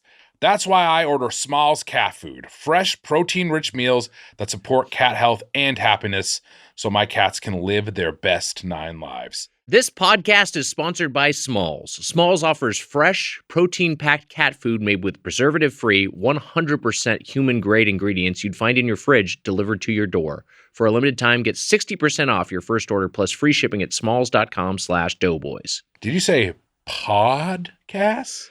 Mitch, I certainly did. Hey, starting with Smalls is easy. Share info about your cat's diet, health, and food preferences. Smalls creates a personalized meal plan for your cat. No more choosing random brands at the store. Smalls offers the right food for any craving. After switching to Smalls, 88% of cat owners reported improvements in their cat's overall health. That's a big deal, Wags. You know, when Wally and Irma are eating Smalls, they're happy, they're healthy, they got nice shiny coats. And you know what? It's convenient. It's shipped right to your door. I don't got to lug around cat food. And the team at Smalls is so confident your cat will love their product that you can try it risk-free. That means they will refund you if your cat won't eat their food. So stop guessing which meals will upset their stomach. For a limited time, as a Doughboys listener, get 60% off your first order plus free shipping when you head to smalls.com/doughboys. One last time, that's 60% off your first order plus free shipping when you head to smalls.com/doughboys. Do it. If you're traveling this summer, here's a real travel hack. Don't wait until you land to start learning the language. Instead, try Babbel. What I like about Babbel is it's built for real life. Not vocab lists, not verb charts, but real conversation practice. Lessons are quick, practical, and built by more than 200 language experts. They have interactive dialogue, personalized reviews, even podcasts, all designed to get you speaking quickly and confidently. And unlike cramming before a trip, Babbel fits into your actual schedule. Coffee break, commute, or a few minutes before bed. Babbel's award-winning app has sold over 25 million subscriptions and is backed by a 14-day money-back guarantee. If you've got summer travel coming up, now's the time to start so you can actually use what you learn on the trip. Right now, Babbel is offering listeners up to 60% off. Go to babbel.com/doughboys. That's Babbel, BABBEL.com/doughboys for up to 60% off. Rules and restrictions may apply. Let's talk about Firehouse Subs. It was founded in 1994 in Jacksonville, Florida by former firefighter brothers Chris and Robin Sorensen. Wow. In December 2021, the chain was acquired by Restaurant Brands International, which also owns Burger King. It has about 1,500 locations, mostly in the Western Hemisphere, but there's a few in like the Middle East and Albania. Each location has a firefighter-themed mural, which is painted at the company's headquarters in Jacksonville by Joe Puskas, and no Puskas mural is the same as the other. So each one has a unique bespoke mural by the same artist. Seems like a lot. Yeah. Brandie, you have Unnecessary. a history with Firehouse. Okay, so my introduction to Firehouse Subs is I was doing a show in Nashville probably like 10, 12 years ago or something, and the gal I was staying with who had thrown the show, her brother-in-law was in town, and it was his 40th birthday, and every year on his birthday, what he did is he came in from rural Tennessee into Nashville, and he would go to every single Firehouse Subs for the day before and the day after, because you get a free sub at Firehouse Sub on your birthday, and you can do it the day before and the day after, and he would get 30 free subs, Whoa. no veggies, just meat and cheese, and then he would bundle them up, take them home, and freeze them. And that was his like birthday tradition. And this is like how I learned what Firehouse Subs was. I was like, wow, this is like a dedication to an incredibly subpar sandwich. He would truly insane. Yeah. It's a max 10 on your birthday, or you go to different There ones? were 10 in the 10 area Nashville. locations. Yeah, Okay. yeah. And he would spend an entire day doing it because they were like 20 miles apart at certain times. That's wild. Yeah. So you're paying with your time, but you're effectively getting 30 free sandwiches. Yes. Yeah. Yeah. And he would call into his sister-in-law and be like, I got like 3 more to get before the end of the day. Like he really had like this was a tradition for him. Strange little man. That's That's what brings him joy. I was just alerted recently. Ronnie Adrian sent me that a free steak and cheese melt for every Mike from Firehouse Subs. And this has been And Michael, Miguel, Mikey, Michaela, Michelle, and both spellings of Michelle. You get a free steak and cheese melt. I from- feel sent like you a that. McHale should Yeah, this was in qualify the, as well. We had this in the group chat at one point too. Oh, we did. I I'm think, sorry. but I think it came. Wow. I think came via Ronnie, past Patreon guest Ronnie Adrian. Yes. The I said we got to do it. We should do Firehouse Subs, and I didn't.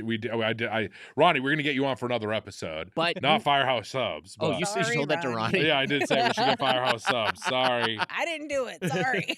Not Brandy's fault. But you, I said to Ronnie, I said, also we should have you back to review it, and he said, "LOL, my name's not Michael. I don't get the melt." And I oh, was okay, like, then it's fine. and I was like, Ron, I know your name's not Michael. Do you have me saved as Michael? No, I know Ronnie is Ronnie. Ronnie's telling his other group chats. Bitch thinks my name is Michael. I don't think Ronnie's name is Michael. He thinks I'm He some knows other my guy name. named He sent Michael. it to me because my name is Michael. Your name is Michael. You go by Mitch, but I go your by name Mitch, but is my name is Michael Michael. Mitchell. Get I the did free not- Sandwich. Michael Donovan Mitchell. Oh, free sandwich. He's back from the grave for that. I was in hiding, but I had to get that free sandwich. I was in heaven. I got in. You did? Yes. Yeah, they saw Michael. They let me in there. Michael, the movie that proved I did nothing wrong. He's been waiting in purgatory. Michael Jackson's been in purgatory for however 15 or how, Yeah, I don't know yeah. how It's long. been a while. 16 and a half. 16 and a half years, and then Michael came out. They sent that up to heaven, and God said, "Okay, let him in." Yeah. God got a I screener. see and was nothing like, wrong "Yeah." here. Saint Peter, open up. Thank you. God, one of the benefits of being God, he gets a screener of everything. God gets a screen. God gets early screeners. He gets, and they he send them does. to him on DVD. They're like physical. He doesn't just get the streaming. I heard rights. God just got Avatar 4. He got the screen for Oh, Avatar man. 4. Isn't that Yeah. cool? So lucky. His Yeah. DVD collection is probably crazy. Got to be wild. But some of them, he hasn't gotten the Odyssey yet. He's like, some of them, they they're make a little them protected. They're a They little play that protected. close to the vest. Yeah, He'll get yeah. it, but he'll get it closer to release. Do you Yeah. think he replaced all his DVDs with Blu-rays, or is he okay having a mixed collection? That's a good question. I would guess he's an archivist. He's a completionist, so he probably has his DVDs alongside his Blu-rays. The Odyssey's woke. He's not getting into heaven.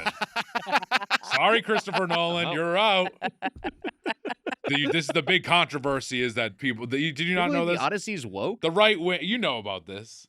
No one knows about this? There's no way that people complain the Odyssey is woke. It's like Elon Musk and these fucking idiots are like, the Odyssey is woke. There's no way any of these fucking morons ever read the Odyssey. They have no idea what's no actually in it. shit. Clue. Yes. Wait, why do they think it's woke?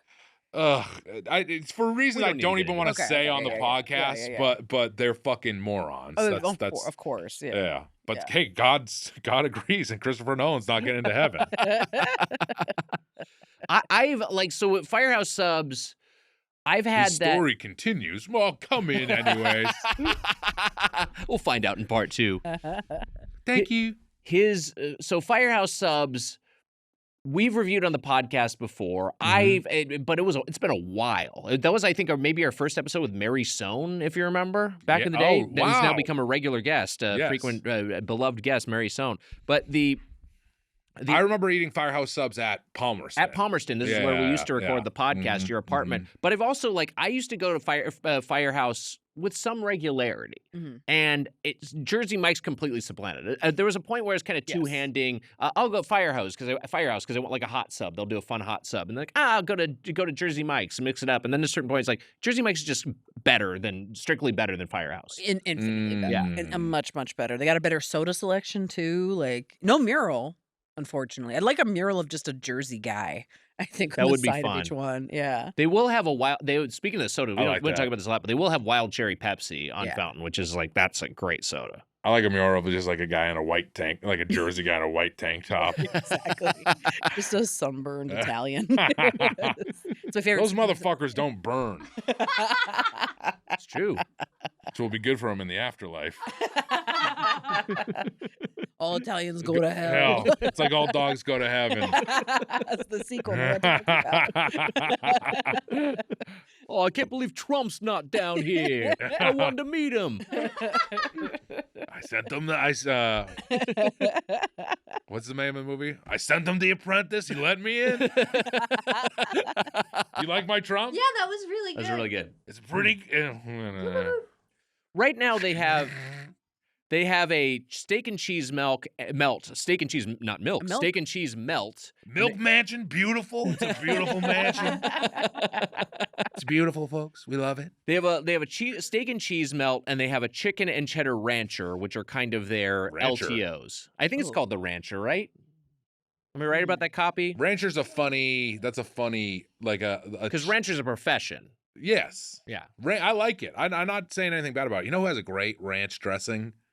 It's funny to say this, but Prime Pizza, great ranch dressing. Oh yeah. No, I it do does. like It's Prime good. Pizza's ranch. Great ranch. They Really sell. good You can pizza. buy it. You from can get that a can. you can get a can bottle. like a Yeah, bottle. yeah.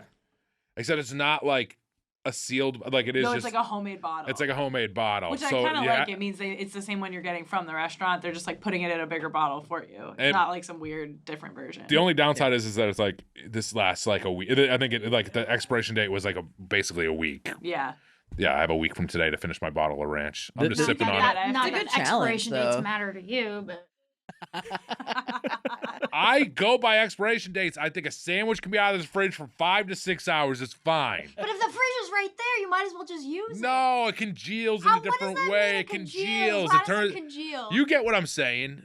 A fridge sandwich what you're is saying. It changes congeals things it a up. little bit. It changes things. The bread gets wet. The bread gets a little wet. Wet bread's not ideal. I don't like a wet bread. We don't like I the think wet bread. I think I'd rather have that than like worry that it's gonna make me sick. I'll say this: my bread got wet sitting outside the fridge. So. Touche. It's wetter. is true. But then it's cold and wet. That's not a sandwich. Yeah. Wait. Also, what did you order? A sub, Yes. a turkey, Hmm. turkey. The turkey provolone. Yes, Do you have anything? You add anything to it? bacon, Water. no water. Just a glass. I got side of a glass of wait. water. I did add oil and vinegar to it, Well, That can be part of it, yeah. That'll do it. but it wasn't oily. It was water. Mm. look. We were talking about it today. The thing that we said, I think we can all agree, is that with that chicken bacon rancher, things seem a little antiquated at Firehouse Subs. The chicken seems like chicken you can't even get anymore. Is what I was saying about it. Quiznos, yeah. Yes, you said Quiznos Quiznos. chicken. Quiznos chicken was like I was like, oh man, and like 2000 from like In the 2000s, I ate so much chicken like this, and now it just like doesn't exist anymore. Bad, unseasoned, very processed chicken breast. Yes. In strips. This is officially new grilled chicken breast, which I'm amazed that it's new. This is a new addition to the menu because it feels like something from the aughts or the 90s. Yeah. Crispy bacon and buttermilk ranch. This is like the quality of chicken that you'd get on like an airport salad. Yeah. It was a really, really low quality chicken, and that just kind of poisoned the well with this sandwich because I thought they have a decent ranch. But I just thought it was just overall just like kind of not a great combination. Mm-mm. And we also the steak and cheese melt. Jesus Christ! I gotta stop saying melt is milk. Steak and cheese milk is a disgusting phrase. Yeah, it does sound really disgusting.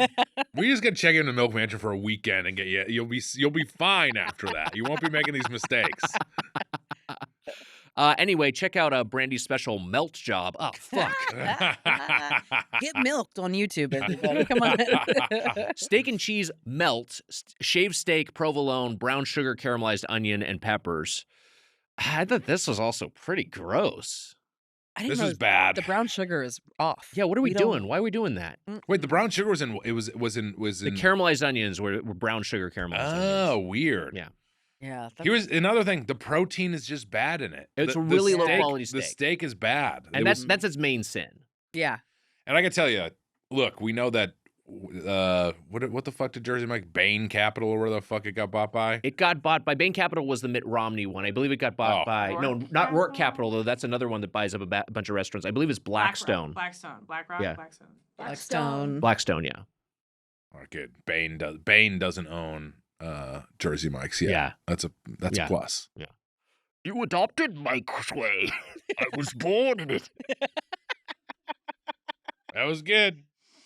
Look, we're referencing Ken Bone. We're doing Bane impressions. I know. It might as well be that 2009. Exactly. Yeah, the chicken's making more sense now. The chicken is making more sense. Yeah. Oh, 2016 was Ken Bone, but still, that is almost the line where I'm like, that's chicken strip started to go away right around then. Yeah. Coincidence? I think not. I think Ken Bone had something to do with it. The steakums are bad in this steak and cheese. They were sauce. really bad. They're really thick bad. and a little just chewy in a weird way. Yeah. Yeah. No, it was gross. I like provolone, and I like that they have their default cheese there is provolone. I think they have a decent provolone, but I mean, it just wasn't enough to. Even the melted quality was not enough to salvage this poor quality protein. Another LTO, and I didn't realize this, but this was one that I think we all agreed was hitting. The mac and cheese. Yes. Which is extra cheesy cream mac and cheese made with cavatappi noodles. I was going in, I was like, okay, let's see what you got, mac and cheese, especially because this is one of the bites I have later in the meal. And I'm eating it, I was like, this is one of the better things I've gotten from Jersey Mike's. Without a doubt. Yeah. I'll just say that the highlights today were not the sandwiches. They were everything else. Yeah. Chips, which I agree. are not from Firehouse Mike's. The chips from the Headgum Kitchen. They're definitely a highlight. And you mean Firehouse Subs? Firehouse, yeah. You've been saying, I think both of you have been saying Jersey Did I say Mike's. Jersey Mike's? I think. A little bit. I think. Yeah. How many times did I say Jersey Mike's? Maybe just once. once. Yeah, I think just one time. You're fine. Everything's Nick said fine. it too. It's okay. Wait, let's Mitch, let's just each say Firehouse Subs clean, and then Emma can dub it over when we say Jersey Mike's. Firehouse Subs. Firehouse Mike's subs. Put that in for me. Firehouse Subs. Firehouse Subs. Firehouse Subs. Firehouse Subs. Firehouse Subs. Firehouse We're Subs. not losing. This is our first record of the week. Our brain We should have no be excuse. Our brain should be working today. They're Right. not working. Too much milk on the brain, I feel like is Too- what's happening. Too much milk on the brain. Yeah. I don't drink it anymore. I need to re-drink milk. I put it in a sketch a long time ago where I put it in a Mountain Dew bottle. But I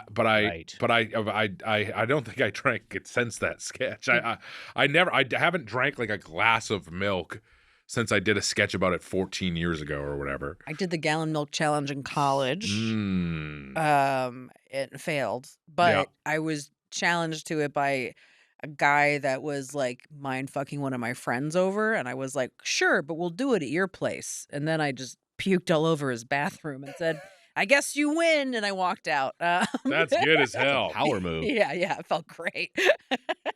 Wait, we didn't get into Price is Right stuff as much, but you were there when Drew took over, right? Basically. Okay. Yeah. I guess there's nothing else to. That's not a ton. Do you Yeah. have a was favorite like- game? Did you ever get to play them? No, I just kind of was sequestered. Because you were working in the makeup department. Yeah. Were you given makeup to? Because I guess Barker's Beauties weren't there anymore. But like, were you was the makeup team responsible primarily for the cast makeup, or were also you can't have been doing guests? No, cast. Yeah. Yeah. There was like a couple. Makeup team would usually do the page. They would get my makeup done just because they wanted me to look a little bit better walking around. Yeah, exactly. Yeah. Yeah, because you wouldn't do the contestants. They would come on down. Yeah. Yeah. But in some shows that have like contestants who are like backstage, I know they'll run them through the works. Here's a Barker Beauty sitting right next to me, Jemmy. Aw, little Jemmy. We love Jemmy the dog. I wish Bob Barker had filled me up. You horny Southern belle. What the hell? If you're spayed, then Bob would have loved you. He did love pets being spayed and neutered. God bless She him. is spayed. Bob would have loved you. Love to rip out dogs' genitals. His legacy above all. I'm a spayed dog, so you can raw dog. Jemmy. Jesus, Jemmy. So crass.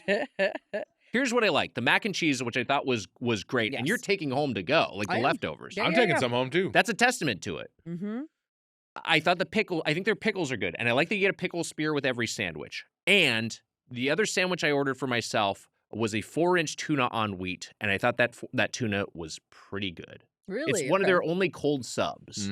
And I really enjoyed it. It's like just a good quality tuna salad. I like that it's made with provolone. I'm comparing it to Jersey Mike's, and I mean, it's like this is on par with Jersey Mike's. I don't think it's quite up to the level of Jimmy John's, which I think is a better tuna, and that's the one place I'll give Jimmy John's some particular praise. But I thought it was a quality tuna, and if that had been my one sandwich, and it had the mac and cheese, and it had the cookies, which we'll get to, I'd be like, I don't know. This place is all right. It's the specials that kind of knocked it down for me. Brandie, you also got yourself a smoked turkey and provolone. Yeah, it was pretty good. I find their bread to be pretty subpar as far Their as bread's not great, yeah. No, it's not great. I like a Jersey Mike's bread better. I almost like a Jimmy John's bread better, honestly. Yeah, honestly, I yes. don't like Jimmy John's, but I get where you're. I think I do like their bread better, and they also have the sandwich bread you can get there, just like the sliced bread, the multigrain at Jimmy John's, and that I'd prefer to what they have at Firehouse. Yeah, I like that quite a bit. It was fine. It was sliced thin enough, so I appreciated that. Provolone as well. I think of the sandwiches that we tried, that was my favorite of the ones by far. The two specials were a real nightmare. If you're gonna make it, so if you're going out to get a sandwich at a chain, you're getting Jersey Mike's or a place in that category. If you're making a sandwich on your own, what's your go-to sandwich? I mean, I like a big multigrain, like real thick bread. I like a sprout because a sprout makes me feel fancy. Love Sprouts. Love a sprout on a sandwich. I put chips on sandwiches a lot too. I like a crunch. I'm very into like the textures of what I'm eating. I don't do. That's really I think that the Firehouse Subs sandwiches are very soft. Yes, I added They're- chips to mine that helped quite a bit. I was gonna say because I don't usually put chips on sandwiches, but I like to have chips, crunch them while I'm eating the sandwich. But this place specifically, like you're eating a Jersey Mike's sandwich, for instance, you're getting the crunch of the veggies and stuff like that, which you can get here, but they just seem like the bread and everything just seems so soft. And I you know what? This is funny. I think today is the day I learned that Firehouse Subs is maybe just kind of shitty. I don't think I ever thought of this before. I think I kind of thought it was good. Let me make this remark, because we've observed the inshittification of everything. Since our last review, it was acquired by Burger King's parent company, which would explain the erosion in quality, that they're just like kind of, whatever, cheaping out a little bit to increase margins.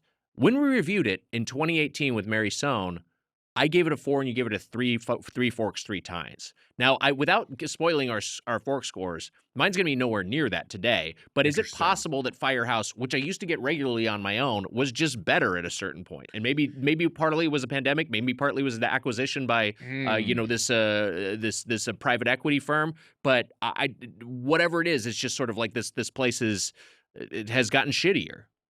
Yeah, I got this. Totally possible. I got that steamer sandwich today. I do like that steamer sandwich, but I think it could just be shittier. Wait, I can't tell if the bread is shittier. Like the bread has never been. Yeah. It's always been strange bread. Yeah, it's never stood out to me before. But it was better than Subway, right? Like we're saying, like this Yes. place is better than Subway. It's still better than Subway, but you compared it to Brandie. You compared it to Quiznos, and I would say we watched a similar slow slide into mediocrity with Quiznos, where you like. I remember Quiznos back in the day. It was like, hey, Quiznos is like pretty good actually. Quiznos is a notch above Subway, and now I'm like, I don't know. It's maybe just a more expensive Subway. Yeah. Well, I think Quiznos when they did like the sliced deli meat, like hot sandwiches, those still were pretty good. It is the fake chicken, the chunky chewy meat that become the problem there. Yeah.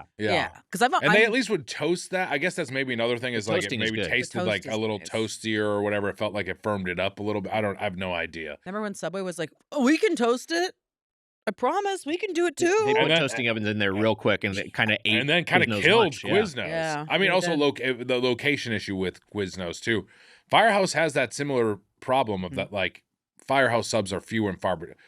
Subway's still more convenient places. than Firehouse subs, right? It's like a Togo's. Have you done Togo's? We have done have done Togos. Togos, It's been a while since we've done Togos. That's a place that's really receding. Yeah. There are a lot fewer Togos than there used to be, but I like Jesus. Togos. Just our whole thing. Yeah. Fast food just sucks. Everything sucks. It sucks so bad. I almost got the Wendy's spicy chicken sandwich last night because I want to just try the new one that's like a now monstrosity, and I'm so mad about it that they Wendy's is like the saddest story to me in fast Wendy's food. is fucking. It's Yeah. a fucking mess. embarrassment. And I'm like, they changed the one thing that was still working. They changed their spicy chicken sandwich, like changing the Big Mac. I've said this before. It's like changing your Big Mac. Why the fuck did you do this? And I couldn't even bring myself to do it. I everything has gotten so much worse. But I do wonder with Firehouse subs, what's the connection with? They give money to firehouses? Is that what it is? Yes, I believe a portion Do we of get their to see any of sales. these I have guys it in my shirtless or notes. what? What's the deal? Let's see I the didn't fucking hunks with their shirts off. Yeah. I don't know if they Got a take their shirts calendar? off, but I believe a portion of their proceeds go to firefighter-related I charities. believe they get free subs on 9/11 too. Right. That's pretty good. And if you go before 9/11, you get one as well the day Yeah, after. the day so after, yeah. I like to swing by a bunch of different. Imagine showing up the day before and then being Yeah. like, "Oh fuck, we technically we're not supposed to." But I'm a firefighter. They show, All like, right, they yeah. show This is- real firefighters, This not is the calendar best firefighters. we're gonna get, Yeah. so you can use your imagination. These firefighters are in full garb. I mean, this Yeah. isn't doing me any favors. Yeah, I don't How think can I these are jack the- off to this? Yeah. Life finds a way. I wish their sandwiches had fun names. I think that would be helpful. Well, the one fun name, Mitch, is the New York Steamer, which is New the York one you got. Steamer. This is Yeah. corned beef brisket, pastrami, melted provolone, deli mustard, mayo, and Italian dressing. I didn't have any of this, but I've had this sandwich before. In fact, last time we reviewed it, I got a New York Steamer myself. It's still okay. I just am now being like, there were a lot of elements of these sandwiches today that reminded me of Subway, and I was like, was this always just a little bit better than Subway and not that great? Because like the steak and cheeses from Jersey Mike's are way better than Way better. way Yeah. better. And they shouldn't be because they do more hot sandwiches at Firehouse. And like we said, that they've been bought by not Bain Capital, but whatever it is, Jersey Mike's. Blackstone. Blackstone. So it's like, so they're getting worse, but they still are a big step above Firehouse subs. So I'm confused because I didn't give it 4 forks back in the day, but I feel like I was like close. I still kind of liked it. Well, I wonder if because Jersey Mike's too, like they're cutting everything fresh for you. I wonder Yeah. what the packaging situation is with the Firehouse. Yeah, I mean, that's the disadvantage of not going in person, so I didn't get to witness the preparation. I mean, they would make it in front of you, like any sandwich shop, so, but I wonder how fresh the ingredients are. No idea. Yeah. They got little bins of meat. Probably got, I mean, my memory is they have bins. They never slice the meat to order. Yeah. Man, wait. So hold on. What is the connection to the? They just give money to firefighters. The That's- It was brothers. founded by firefighters. Oh, it was founded by and I firefighters. think they do support firefighting related causes. I Yeah. do think it's a That would be better. a pretty sexy scene, a fire at Milk Mansion. We We got those Firehouse sub guys going in there with the Milk Mansion ladies. Fire hose is full of milk. Just- Spray me down. That'd be fantastic. As long as they're yelling insults at me, I'm fine with that.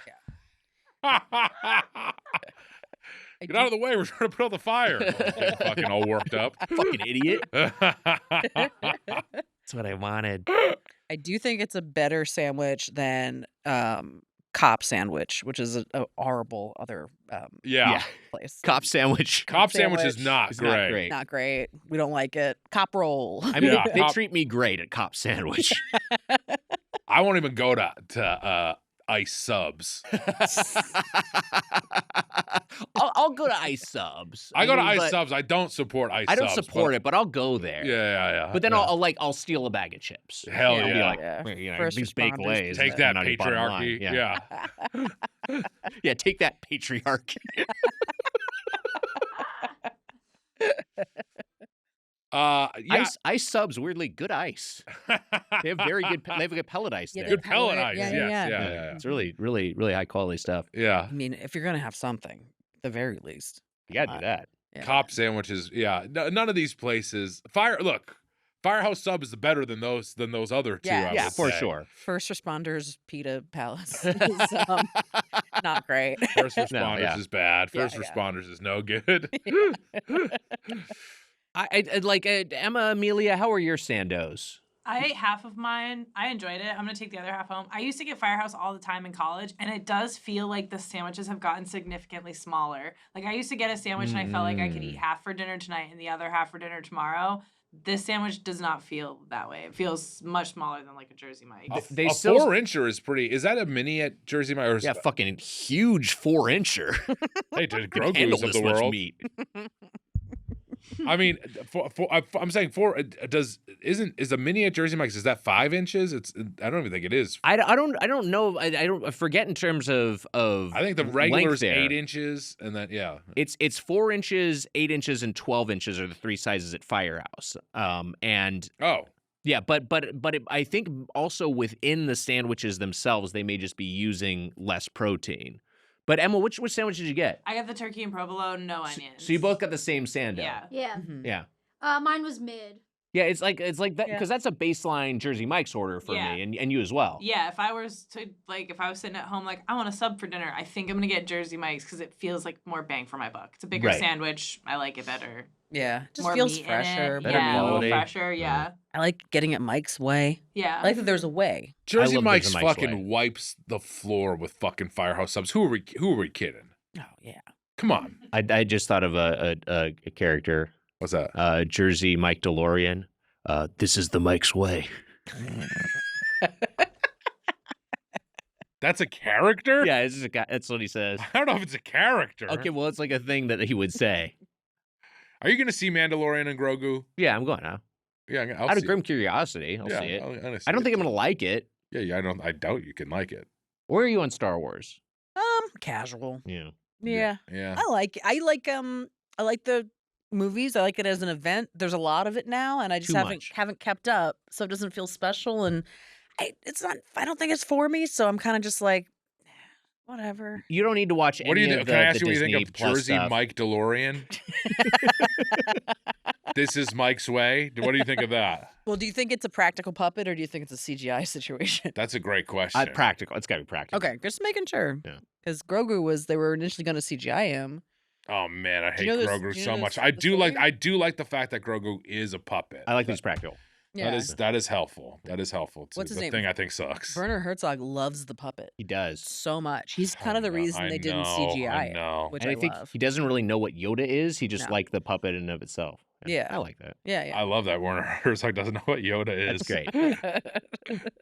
We the cookies was so one of the LTOs is the limited time offerings is the double chocolate chip cookie, Oh, which a interesting. highlight for me. There's a really good cookie, and I'm not a double chocolate guy. I'm also not a white chocolate Hold on a guy. second. Oh, okay. Double chocolate. Yeah, Because you love the double chunk chocolate I do cookie. love the double chunk chocolate cookie. Yeah, Okay. but that's double chunk chocolate cookie. They're gone. They're done. You said they were going to be Are around they? forever. The Costco guys They're are still alive. Has their moment passed? they're gone. No. You can get one at Costco still. Honestly, the Rizzler's kind of gone. I'm sorry. Rizzler's gonna come back in a few years. And when he's like 15, he's hitting the teen years. It's not good. Things are not going to be good. All I know I'm is telling you. whenever AJ has his funeral, I'll be there going, boom, boom, boom, boom, boom. Out of respect. Big Justice and Rizzler will be with us for a long time. Of course, I hope so. The double. I'm not sure if you're gonna be. I don't know if if AJ's gonna die before I might you. not outlive AJ. That's a goal. That's nice to have a goal though, like Yeah. that. You know. The chocolate chip I'll cookie. be there for when Rizzler turns 18. I'll be there to watch him vote for Trump for his first time. His voice starts cracking. Yeah. Maybe you shouldn't be tracking Rizzler's 18th birthday. That's a much less Little visited stuff. I got a website. website that's counting down the days. The chocolate chip cookie, an oatmeal cookie, and the seasonal cookie, which is the aforementioned double chocolate chip cookie, not a double chunk chocolate cookie. I think it's. I think these cookies are all great. And we should have. I shouldn't say great. I think they're all very good, and I think that. For whatever reason, we now associate, maybe it's Subway's doing, we now associate sandwiches with the sandwich shops with having good cookies. And they do have quality cookies here, and that is a plus, a definite boost to its forks. We should make like Michael. We should make Jared, the movie Jared, and it goes right up until when he becomes the spokesperson for Subway, and then it ends. Doesn't mention any of the child pornography stuff. Never gets into that. If it's Jared, Get with that a motherfucker kid, and get him into heaven. it's just him like being kind to him. He like sees a Subway, and that's when the movie ends. Yeah. The first time That's good. That's good. Oh man. We gotta make Jared at some point. Yeah. Anyways, go on. That would be a Funny or Die video if you were still over there. Yeah, I mean, I probably would have made Jared gotten paid $150. I would. Yeah. I would have loved to play the role of Jared. It would have been a lot of fun for me. Get paid $50. You think you would have been Jared? What the fuck? Maybe before. You're a fuck. How dare you? We could use some CGI to make me look like after Jared if you think that the weight doesn't work. No. Yeah, Jared also looks like shit. Jared looks like shit. You look better than Jared now. Oh, thanks. There I was look better than Jared now. There was a time when Jared. There was a time when Jared was more slim than I am now. There was a time when he was a slender man. That's not fucking true. It's true. He was very slender. He got very skinny there. He got for a really, minute. really skinny. He had the big jeans. Mm-hmm. Yeah, but he wasn't like skinny. You do have body dysmorphia. You are thinner than. You're in better shape than Jared was now. Can we get a side by side with me and Jared? Yeah, put it up. We're gonna need where are his pants, by the way? Wags bottom. Good at question. the estate sale. You look better than that like fucking freak right He's now. He's pretty skinny. He's pretty lean there. Skinny doesn't necessarily mean Yeah. healthy either. No, it's true. I mean, I'm just saying, like, he got pretty slim there. I think you'd have to cast like someone with a slender build just for the visual reference if you were making the Jared parody. Which, why would you make that? But if you were doing it, Who the fuck would you? What stunt casting would you get? Who would you get? I mean, like if I was actually casting, I think like Mike Cassidy or something like that. Very good actor who's also got lean build. Or Okay, Paul Rudd could play it. Paul Rudd would be a very funny Jared. Yeah. But also like, I think you could, as far as actors in the era, I don't know. They'd probably like get John Heder or something, right? Pretty good. Yeah, John Heder, pretty good. I don't Pretty know. good. Back in the Napoleon Dynamite aftermath. Get John Hamm to do it. Let's get John Hamm to do it. Ham is in. Yeah, he yeah, definitely is in Hamm for does comedy. like comedy. Ham, Yeah. you know what? Ham does like comedy. He really does. Yeah. Get him to play Jared, then put him in a fat suit for the rest of it. Come on, let's push. Let's make him not like comedy. It would be it wouldn't be demeaning at all to come in as the body double for like we're gonna CGI John Hamm's head on your fat body. Oh, cool. This is great. We have Jared's before pants and they don't fit me. The indignities that you fucking suffer doing all this fucking bullshit. Anyways, Jared looks like shit. Jared looks like shit. Looks like shit. A bad man. Yeah, I guess we could say a bad man. But we'll make the biopic. We also have they sell sauces there, and we have a bottle of Gator sauce, which I figure we could test out Amelia. as part of our evaluation. Amelia is walking this into us right now. This is very exciting. I I liked that you guys got one of these. Wait. I was very happy. So this is Why do you want to cross the camera? You can cross the camera. I don't want them to see me. Very professional. this is a Gator hammock Gator sauce. Gator hammock. Yeah, so I mean, I don't know where the hammock comes from, but we see a gator here. The gator is breathing fire. It says hot. It would be funny to see a gator in a hammock. That would be funny, but that's not part of the key art. Okay. Yeah, the first ingredient is Louisiana-style hot sauce. That's very funny. They're just using hot sauce as an ingredient. It's just like what it crystal says in there. Yeah, is it It might crystals? just be crystal with some other stuff. Man, what a fucking... All right, That's first really of all, half-assed. they struck out here on the bottle. There's no gator in a hammock. It's just a gator that's just saying hot. Yeah, there's no hammock. That no sucks. He should be Why? using sunglasses in a I hammock. agree, it sucks. The gator's just yelling hot? Like did he eat something that was hot? He must have ate some of the sauce. Look, I'm gonna put a little hot sauce on each of these plates. There's also some Zesta crackers, and I think Meals is getting some mac and cheese as well. Yeah. So He this wants to use that alongside. is the Firehouse Subs official sauce. It's one of their sauces. They have like 12 sauces you can order, but I got this one. Okay. Yeah, so we'll try it out. All right, go ahead. All right, here we go. I'm gonna distro this a little bit. Brandie, how much? Because I'm a bit of a heat seeker. I like a spicy sauce. Where are you on spicy? I think this is- I like spice, but I need to like have another flavor. It can't just be hot. Like, I'm I with like, ya. Yeah. No, I definitely because I don't like hot for hot's sake. Yes. That's the thing. That's what makes me something of a heat seeker. Is that Mhm. like Spice is right. The spice is The right. spice You is need right. the spice to be right. Mhm. Hey, how about that? We worked Nice there. synergy. It is nice. It is nice synergy.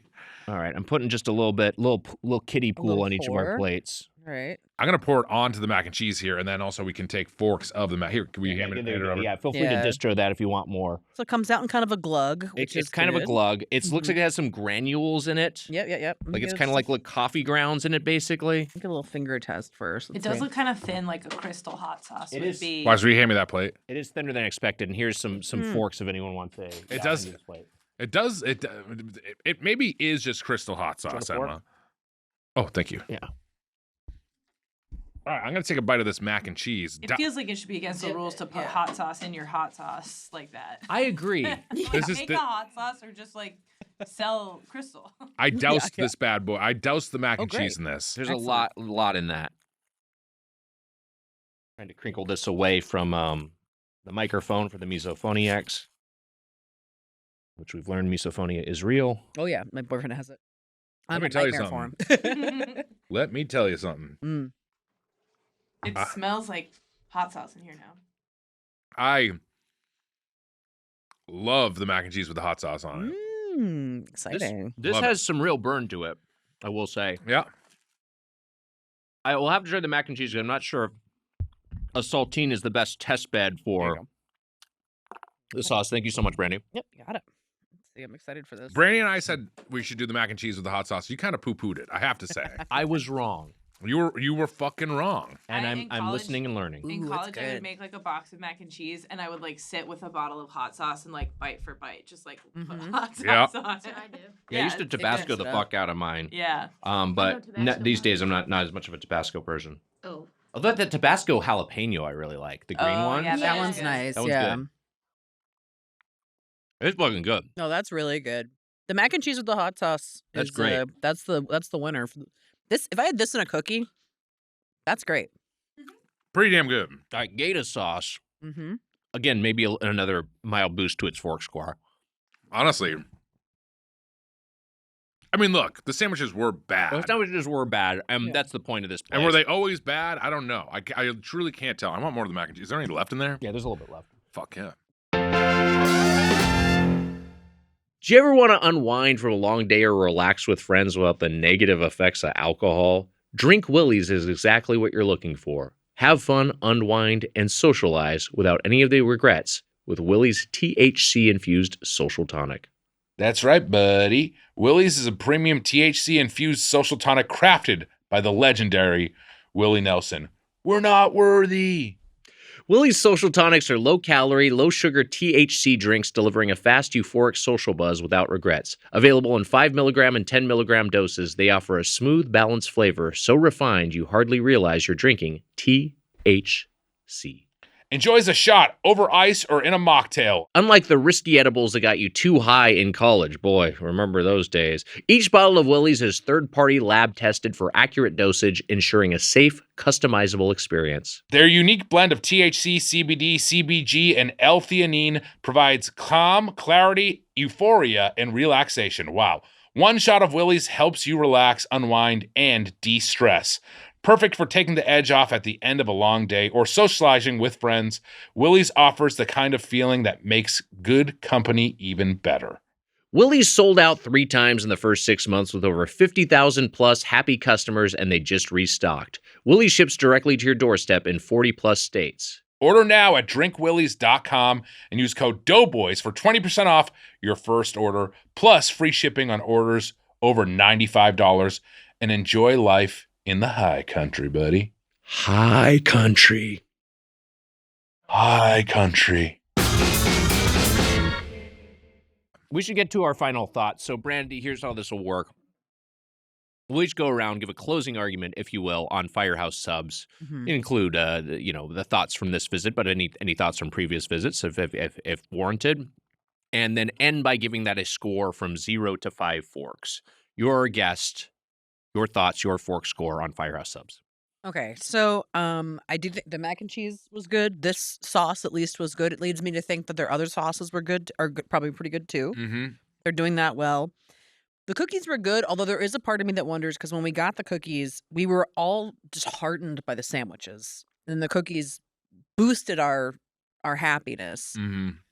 But if I had just had that without the disappointing sandwiches, I still would have liked the cookie, but I think we gave it more than we would have because of how bad the sandwiches were.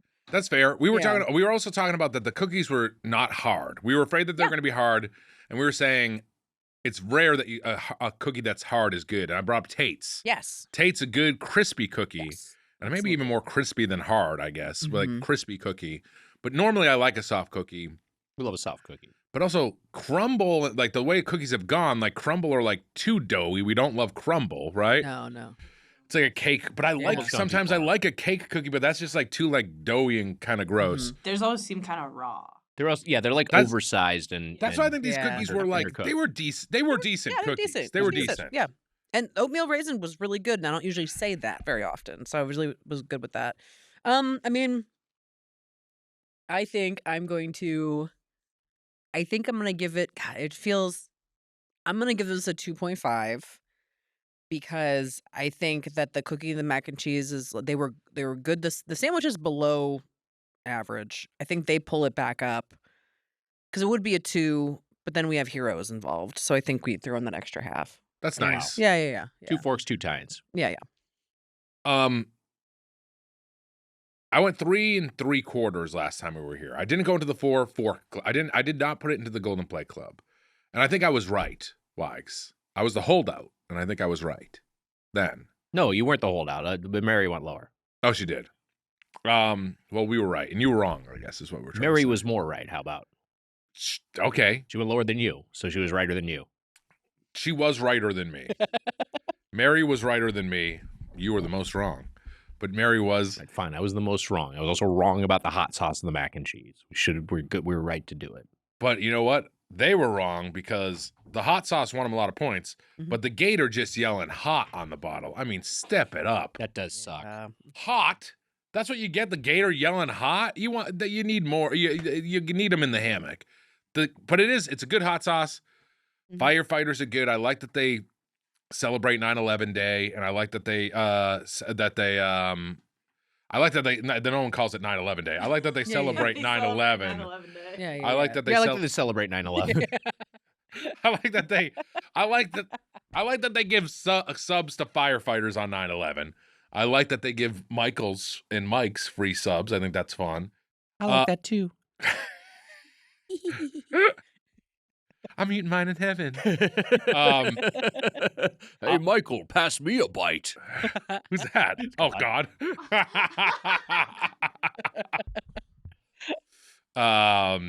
Me too. Spacey. He's up there. No free subs for Kevin's. I think that this was hurt by the LTOs that we had. They got to do something with their proteins. Their proteins are not good. That new grilled chicken is legit bad. Tastes like hospital food, and we're past that. The country is past cheap stripped chicken breasts. It's over. You can't. that can't be your new LTO in 2026. It does not work. And the same for the fucking steakums with the steak and cheese. That both did not work. The steamer was still, the New York steamer was still good. So, or good enough. So for me, I'm going to go, this is almost generous, but I'm going to go 3 forks. The name New York Steamer is funny. We should acknowledge that. It's true. It's the one name that is actually at all any sort of effort. All the rest are like, the furthest they'd go is the engineer, and that's a turkey, provolone, and savory mushrooms. They're mostly like just Alien. Is that what it's a reference to? No, I think it's the guy on the fire truck. Oh, fire! Yeah, that's right. Okay, Stop, drop, and roll is right there. Stop, drop, and roll is right there. That is great. That's wonderful. Yeah. But they also got like just the Italian and the turkey bacon ranch or whatever. So some of those are kind of generic. I don't love the inconsistency. I certainly don't love the inconsistency of the sandwiches themselves. The steak and cheese melt was just straight up bad.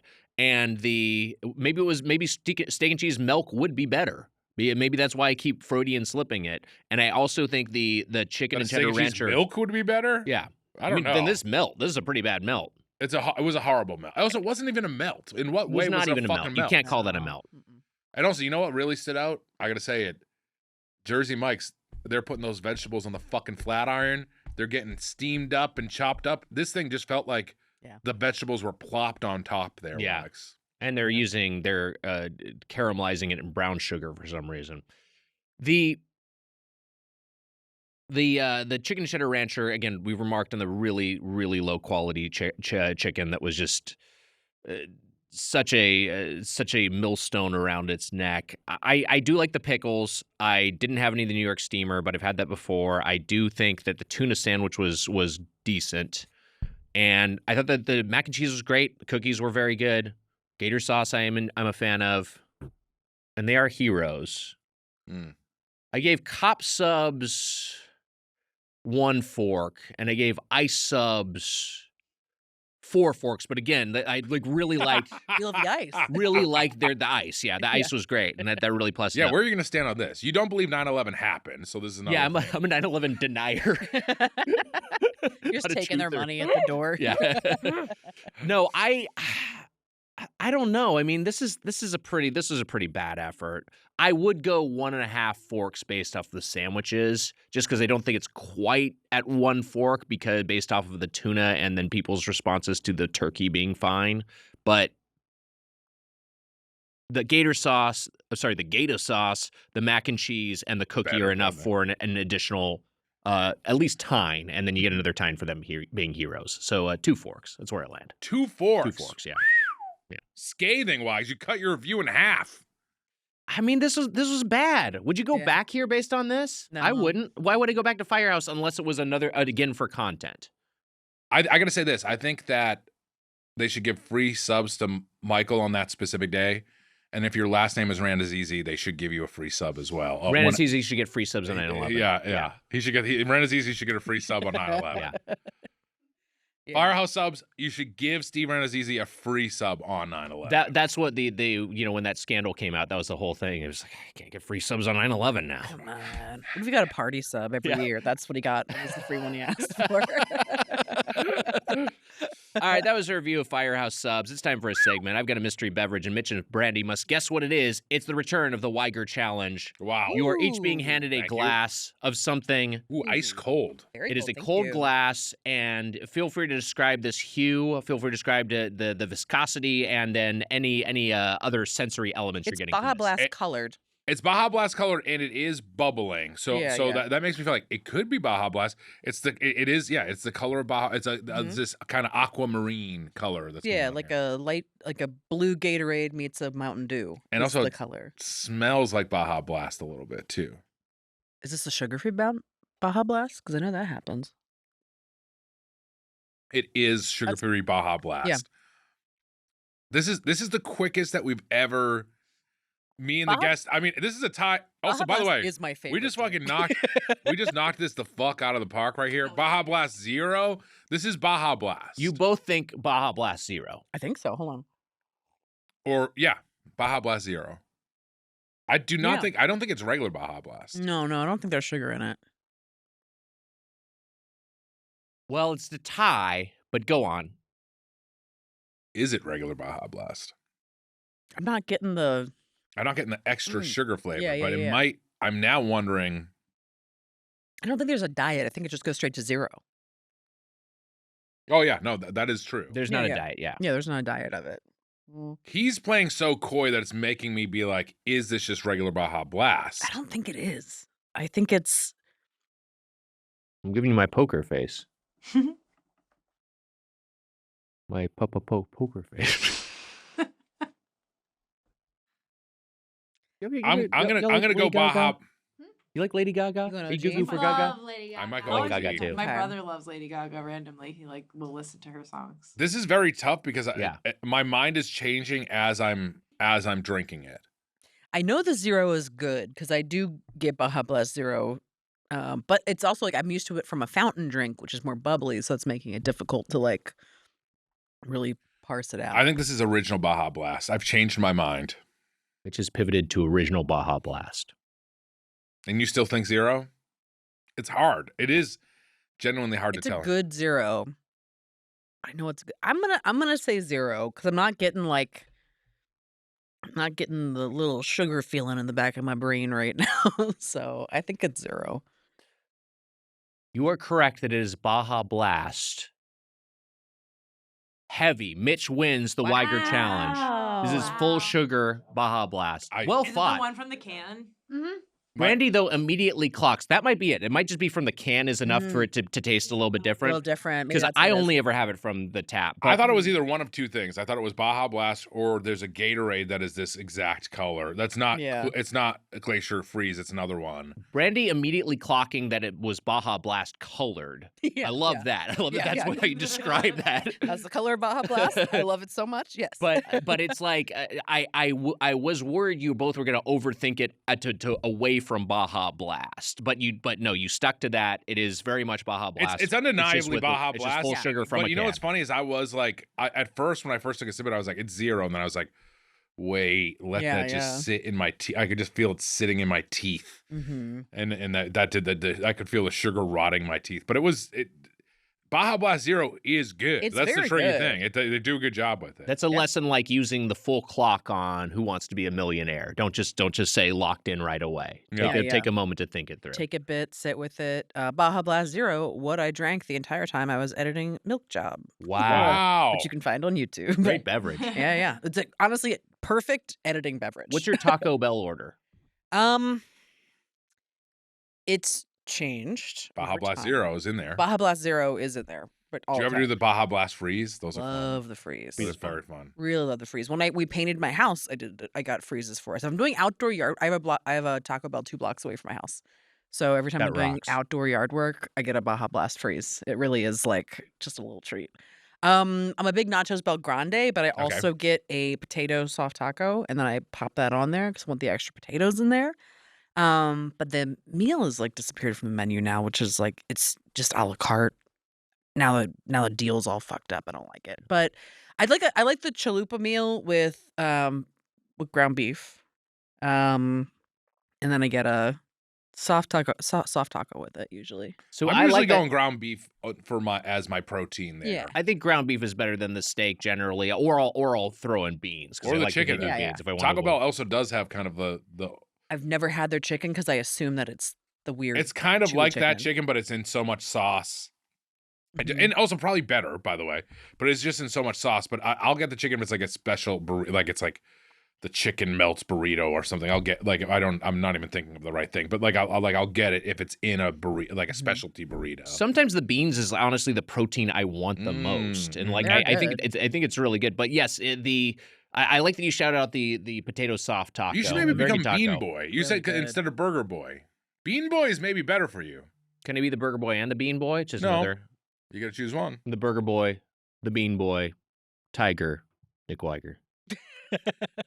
Can I ask why it was it this because there were leftover Baja Blasts from when the Taco Bell people visit us? Well, I had those like in the hopper for a bit to do for a Wiger challenge and The Baja Blast? Yeah, the mountain. Yeah, in the cans. I like it. And you picked the perfect guest for it. Yeah. I also, love by it the very way, much. I think that I would clean up, but now I'm like, ooh, because every time I'm watching one of these videos on YouTube and they're taking sips and there's Other sodas. of the sodas and then they get diet confused with regular, I'm like, how are you getting confused with regular? This was one of the first times where I was like, ooh, I actually can't completely tell right now. But I think I would clean up at that soda challenge. It would have to be sodas that I actually knew, of course, but like Yeah, you don't do well in every segment, but you are quite good at the Wiger challenge. I'm good at the That is a Wiger strength challenge. of yours. I forget what your record is. It's documented in the Doughboys wiki, but you definitely have a winning record. I have a winning record in the Wiger challenge. So Mitch is a potent foe. That's awesome. I went to a when the grillers first came out of Taco Bell. Oh yeah. Lady got invited to an influencer party for them, and it was like they'd taken over a house in Silver Lake and like had a silent disco in one room, and then you could just take pictures with the grillers, and that was fun. That is fun. I was like, I've never been invited to anything like that before or since, but for one day I was like, okay, I'm like a Taco Bell influencer. This is cool. It sounds better than the KFC influencer event we were invited to. I also like when, like, you know, like people were like, I saw the Temptations live, and our generation's like, I went and met the Grillers. Yeah. The grillers. I mean, I want to go to that Taco Bell announcement that they do every year. That's like whenever like Yeah, Apple that drops looks- a new product. It How looks so cool. How the fuck have we not? We've How done have the the podcast Doughboys for not been 10 fucking years. Also, how do they not invite us to that keto? Because I watched that on my own. And then also, like, how is, like, I've seen who hosts these things. How is, like, Gabrus not hosting this? How is it not, like, For Gabrus real. and Betsy? That's It's a just great like point. they fucking crush it. And also just invite us. Let us Invite the come. Doughboys. I see who's And me. there. And I will also come. Invite Brandie. Invite Lady to Lady. Why are we? Please. How are we that bad at our? Yeah, are we that bad? If we're that bad, just tell us. I don't think we're that bad.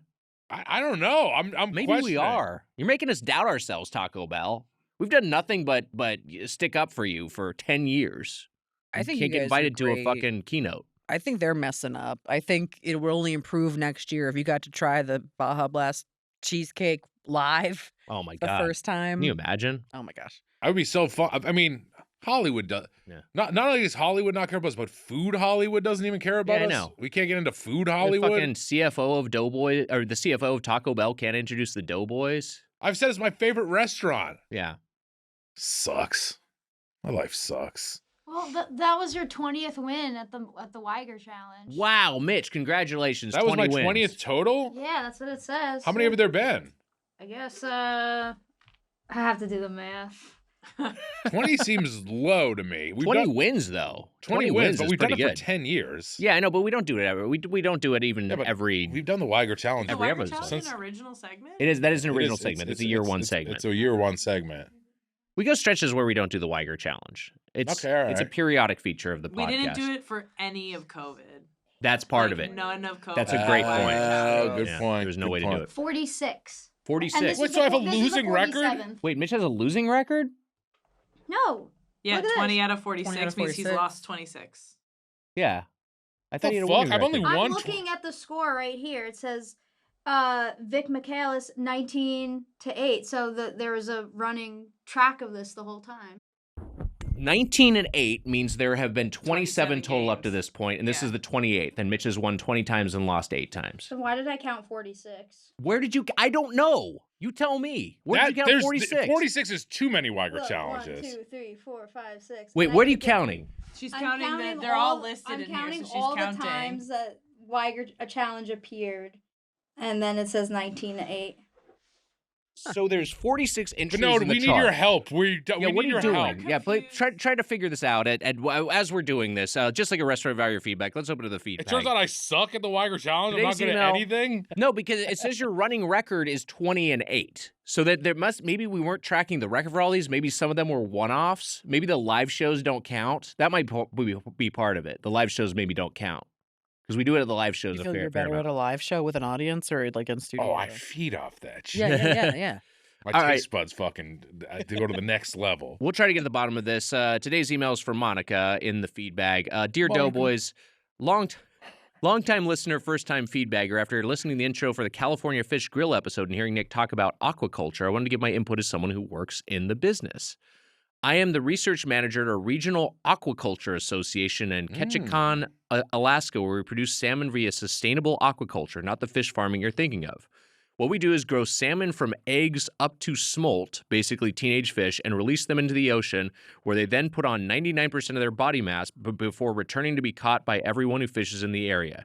If you guys ever find yourselves in Southeast Alaska, hit me up and I'll give you a tour of the salmon hatcheries here. I haven't lived in Ketchikan forever. I want to do the Doughboys non-contiguous tour where we went to Alaska and Hawaii. Just moved here in Maybe 2024. we can do it now. For my husband's job. Ketchikan is a weird place in many ways. It's on an island. People call it a drinking town with a fishing problem, and we have very limited options chain restaurants. There are only 2 of them here, McDonald's and Taco Time, not the Seattle-based version, sadly. Fun fact, our Taco Time also serves Filipino food. My question for the Doughboys is, if you lived on an island and had to choose 1 or 2 chain restaurants, what would you pick? Love the pod. All the best, Monica. Monica, thank you so much for that context on aquaculture. That is very fascinating. I like that there are people working on the sustainable side. This is the thing we got into in one of our fish episodes. But there's basically factory farming. This may be stuff you already know, but there's basically factory farming. I'll recap this for our audience as well. That is the equivalent of like these mass feedlots, but it's for fish, and a lot of them are really detrimental to the ocean. That makes a lot of sense. Yeah, but cool. Let's indulge in this exercise. You're living on an island, and it could be in Alaska, could be wherever, could be Little St. James, could be a Little St. James.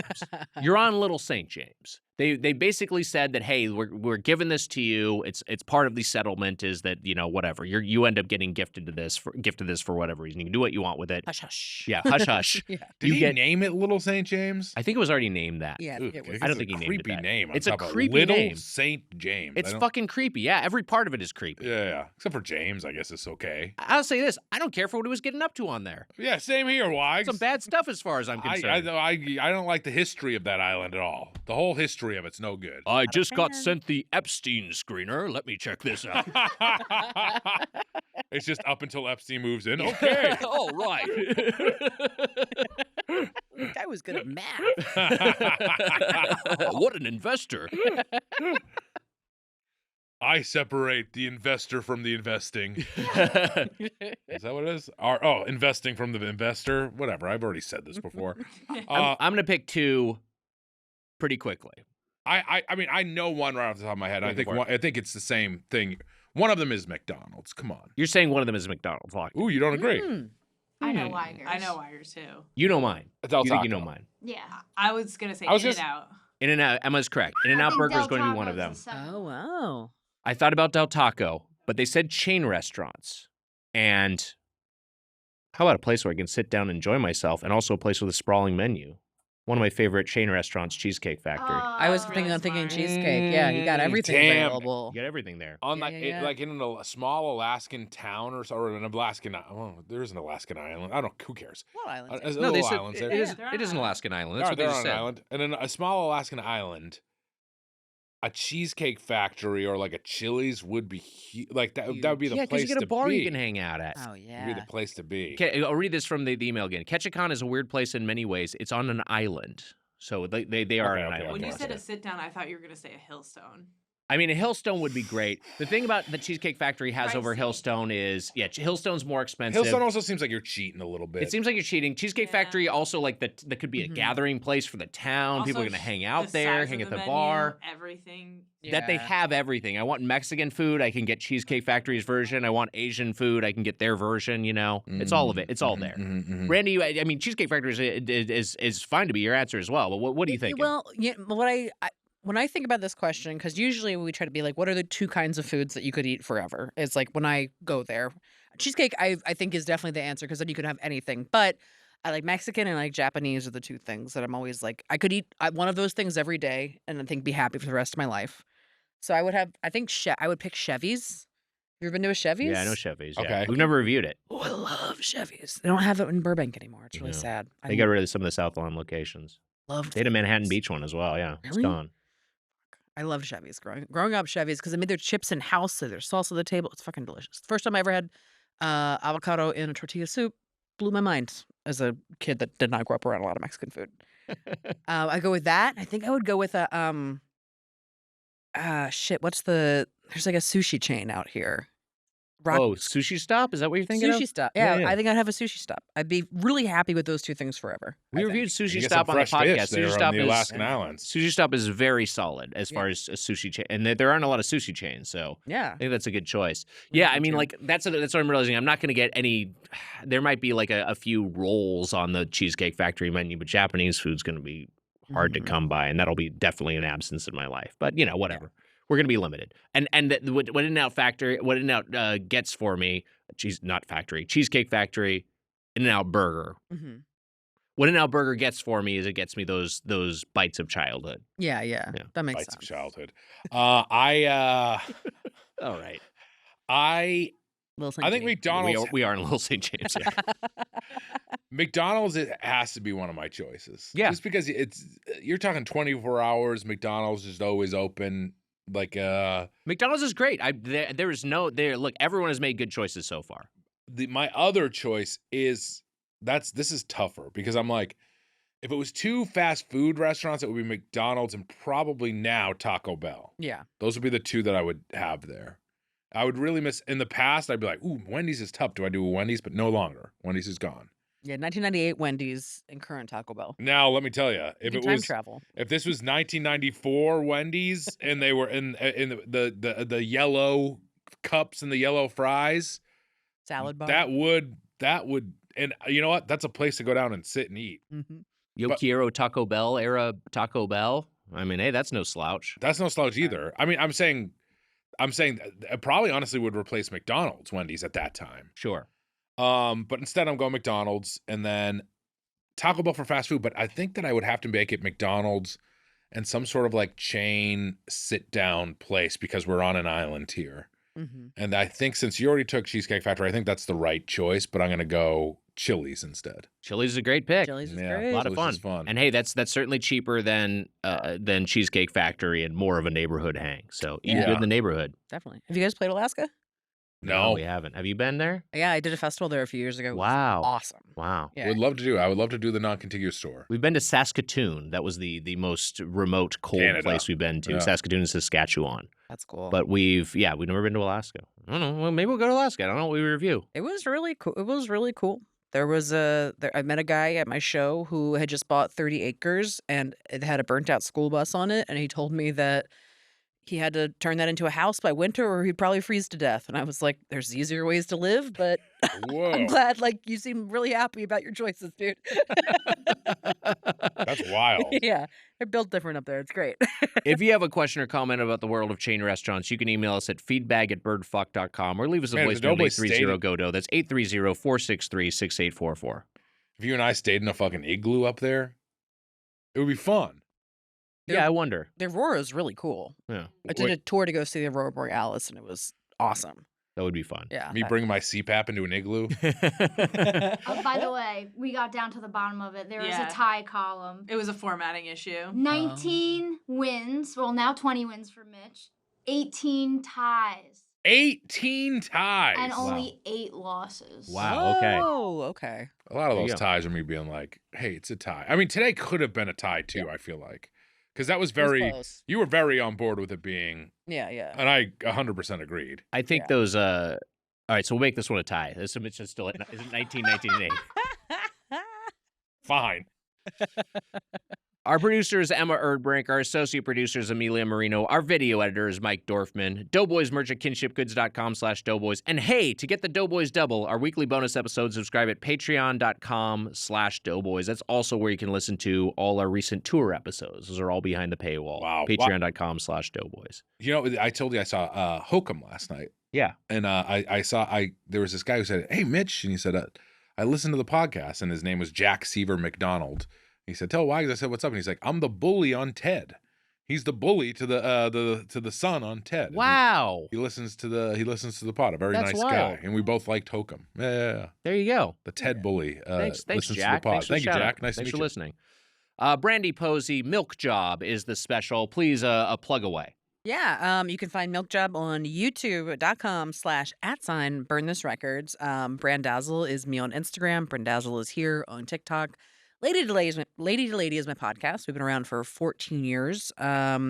I have a show in LA called Picture This that's comedians paired up with animators, and they draw your jokes during your set, and it is extremely fun to do.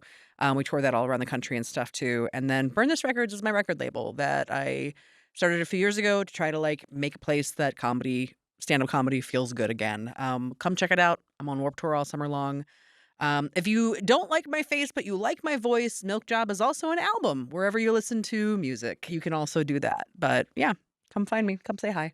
Brandie, we were reminiscing in the kitchen. We met many years ago in a sketch comedy 101 class at UCB that we were both taking. Mm-hmm. It was like that early in both of our LA lives. And it's really awesome what you built. And I've guessed on Lady to Lady a number of times, a really fun podcast. People should check it out if they're not already subscribing. And congratulations on the special and on the label. It's so cool. Thank you. Hey, you know what? We're both still doing it. We're both still doing it. Awesome. Yeah. And like, we don't have too many bodies. No, we don't. It feels great. And we know Mitch. That's something. We got Mitch. I personally think one of you two should hang it up. I'm talking about Wiger. Oh, I'll be hanging it up pretty soon. That'll do We it for add like studio audience laughter to there to make it seem less fucking. That'll do it for this episode of Doughboys. Until next time, for the Spoonman Mike Mitchell, I'm Nick Tiger Wiger. Happy eating. See ya. That was a HeadGum podcast.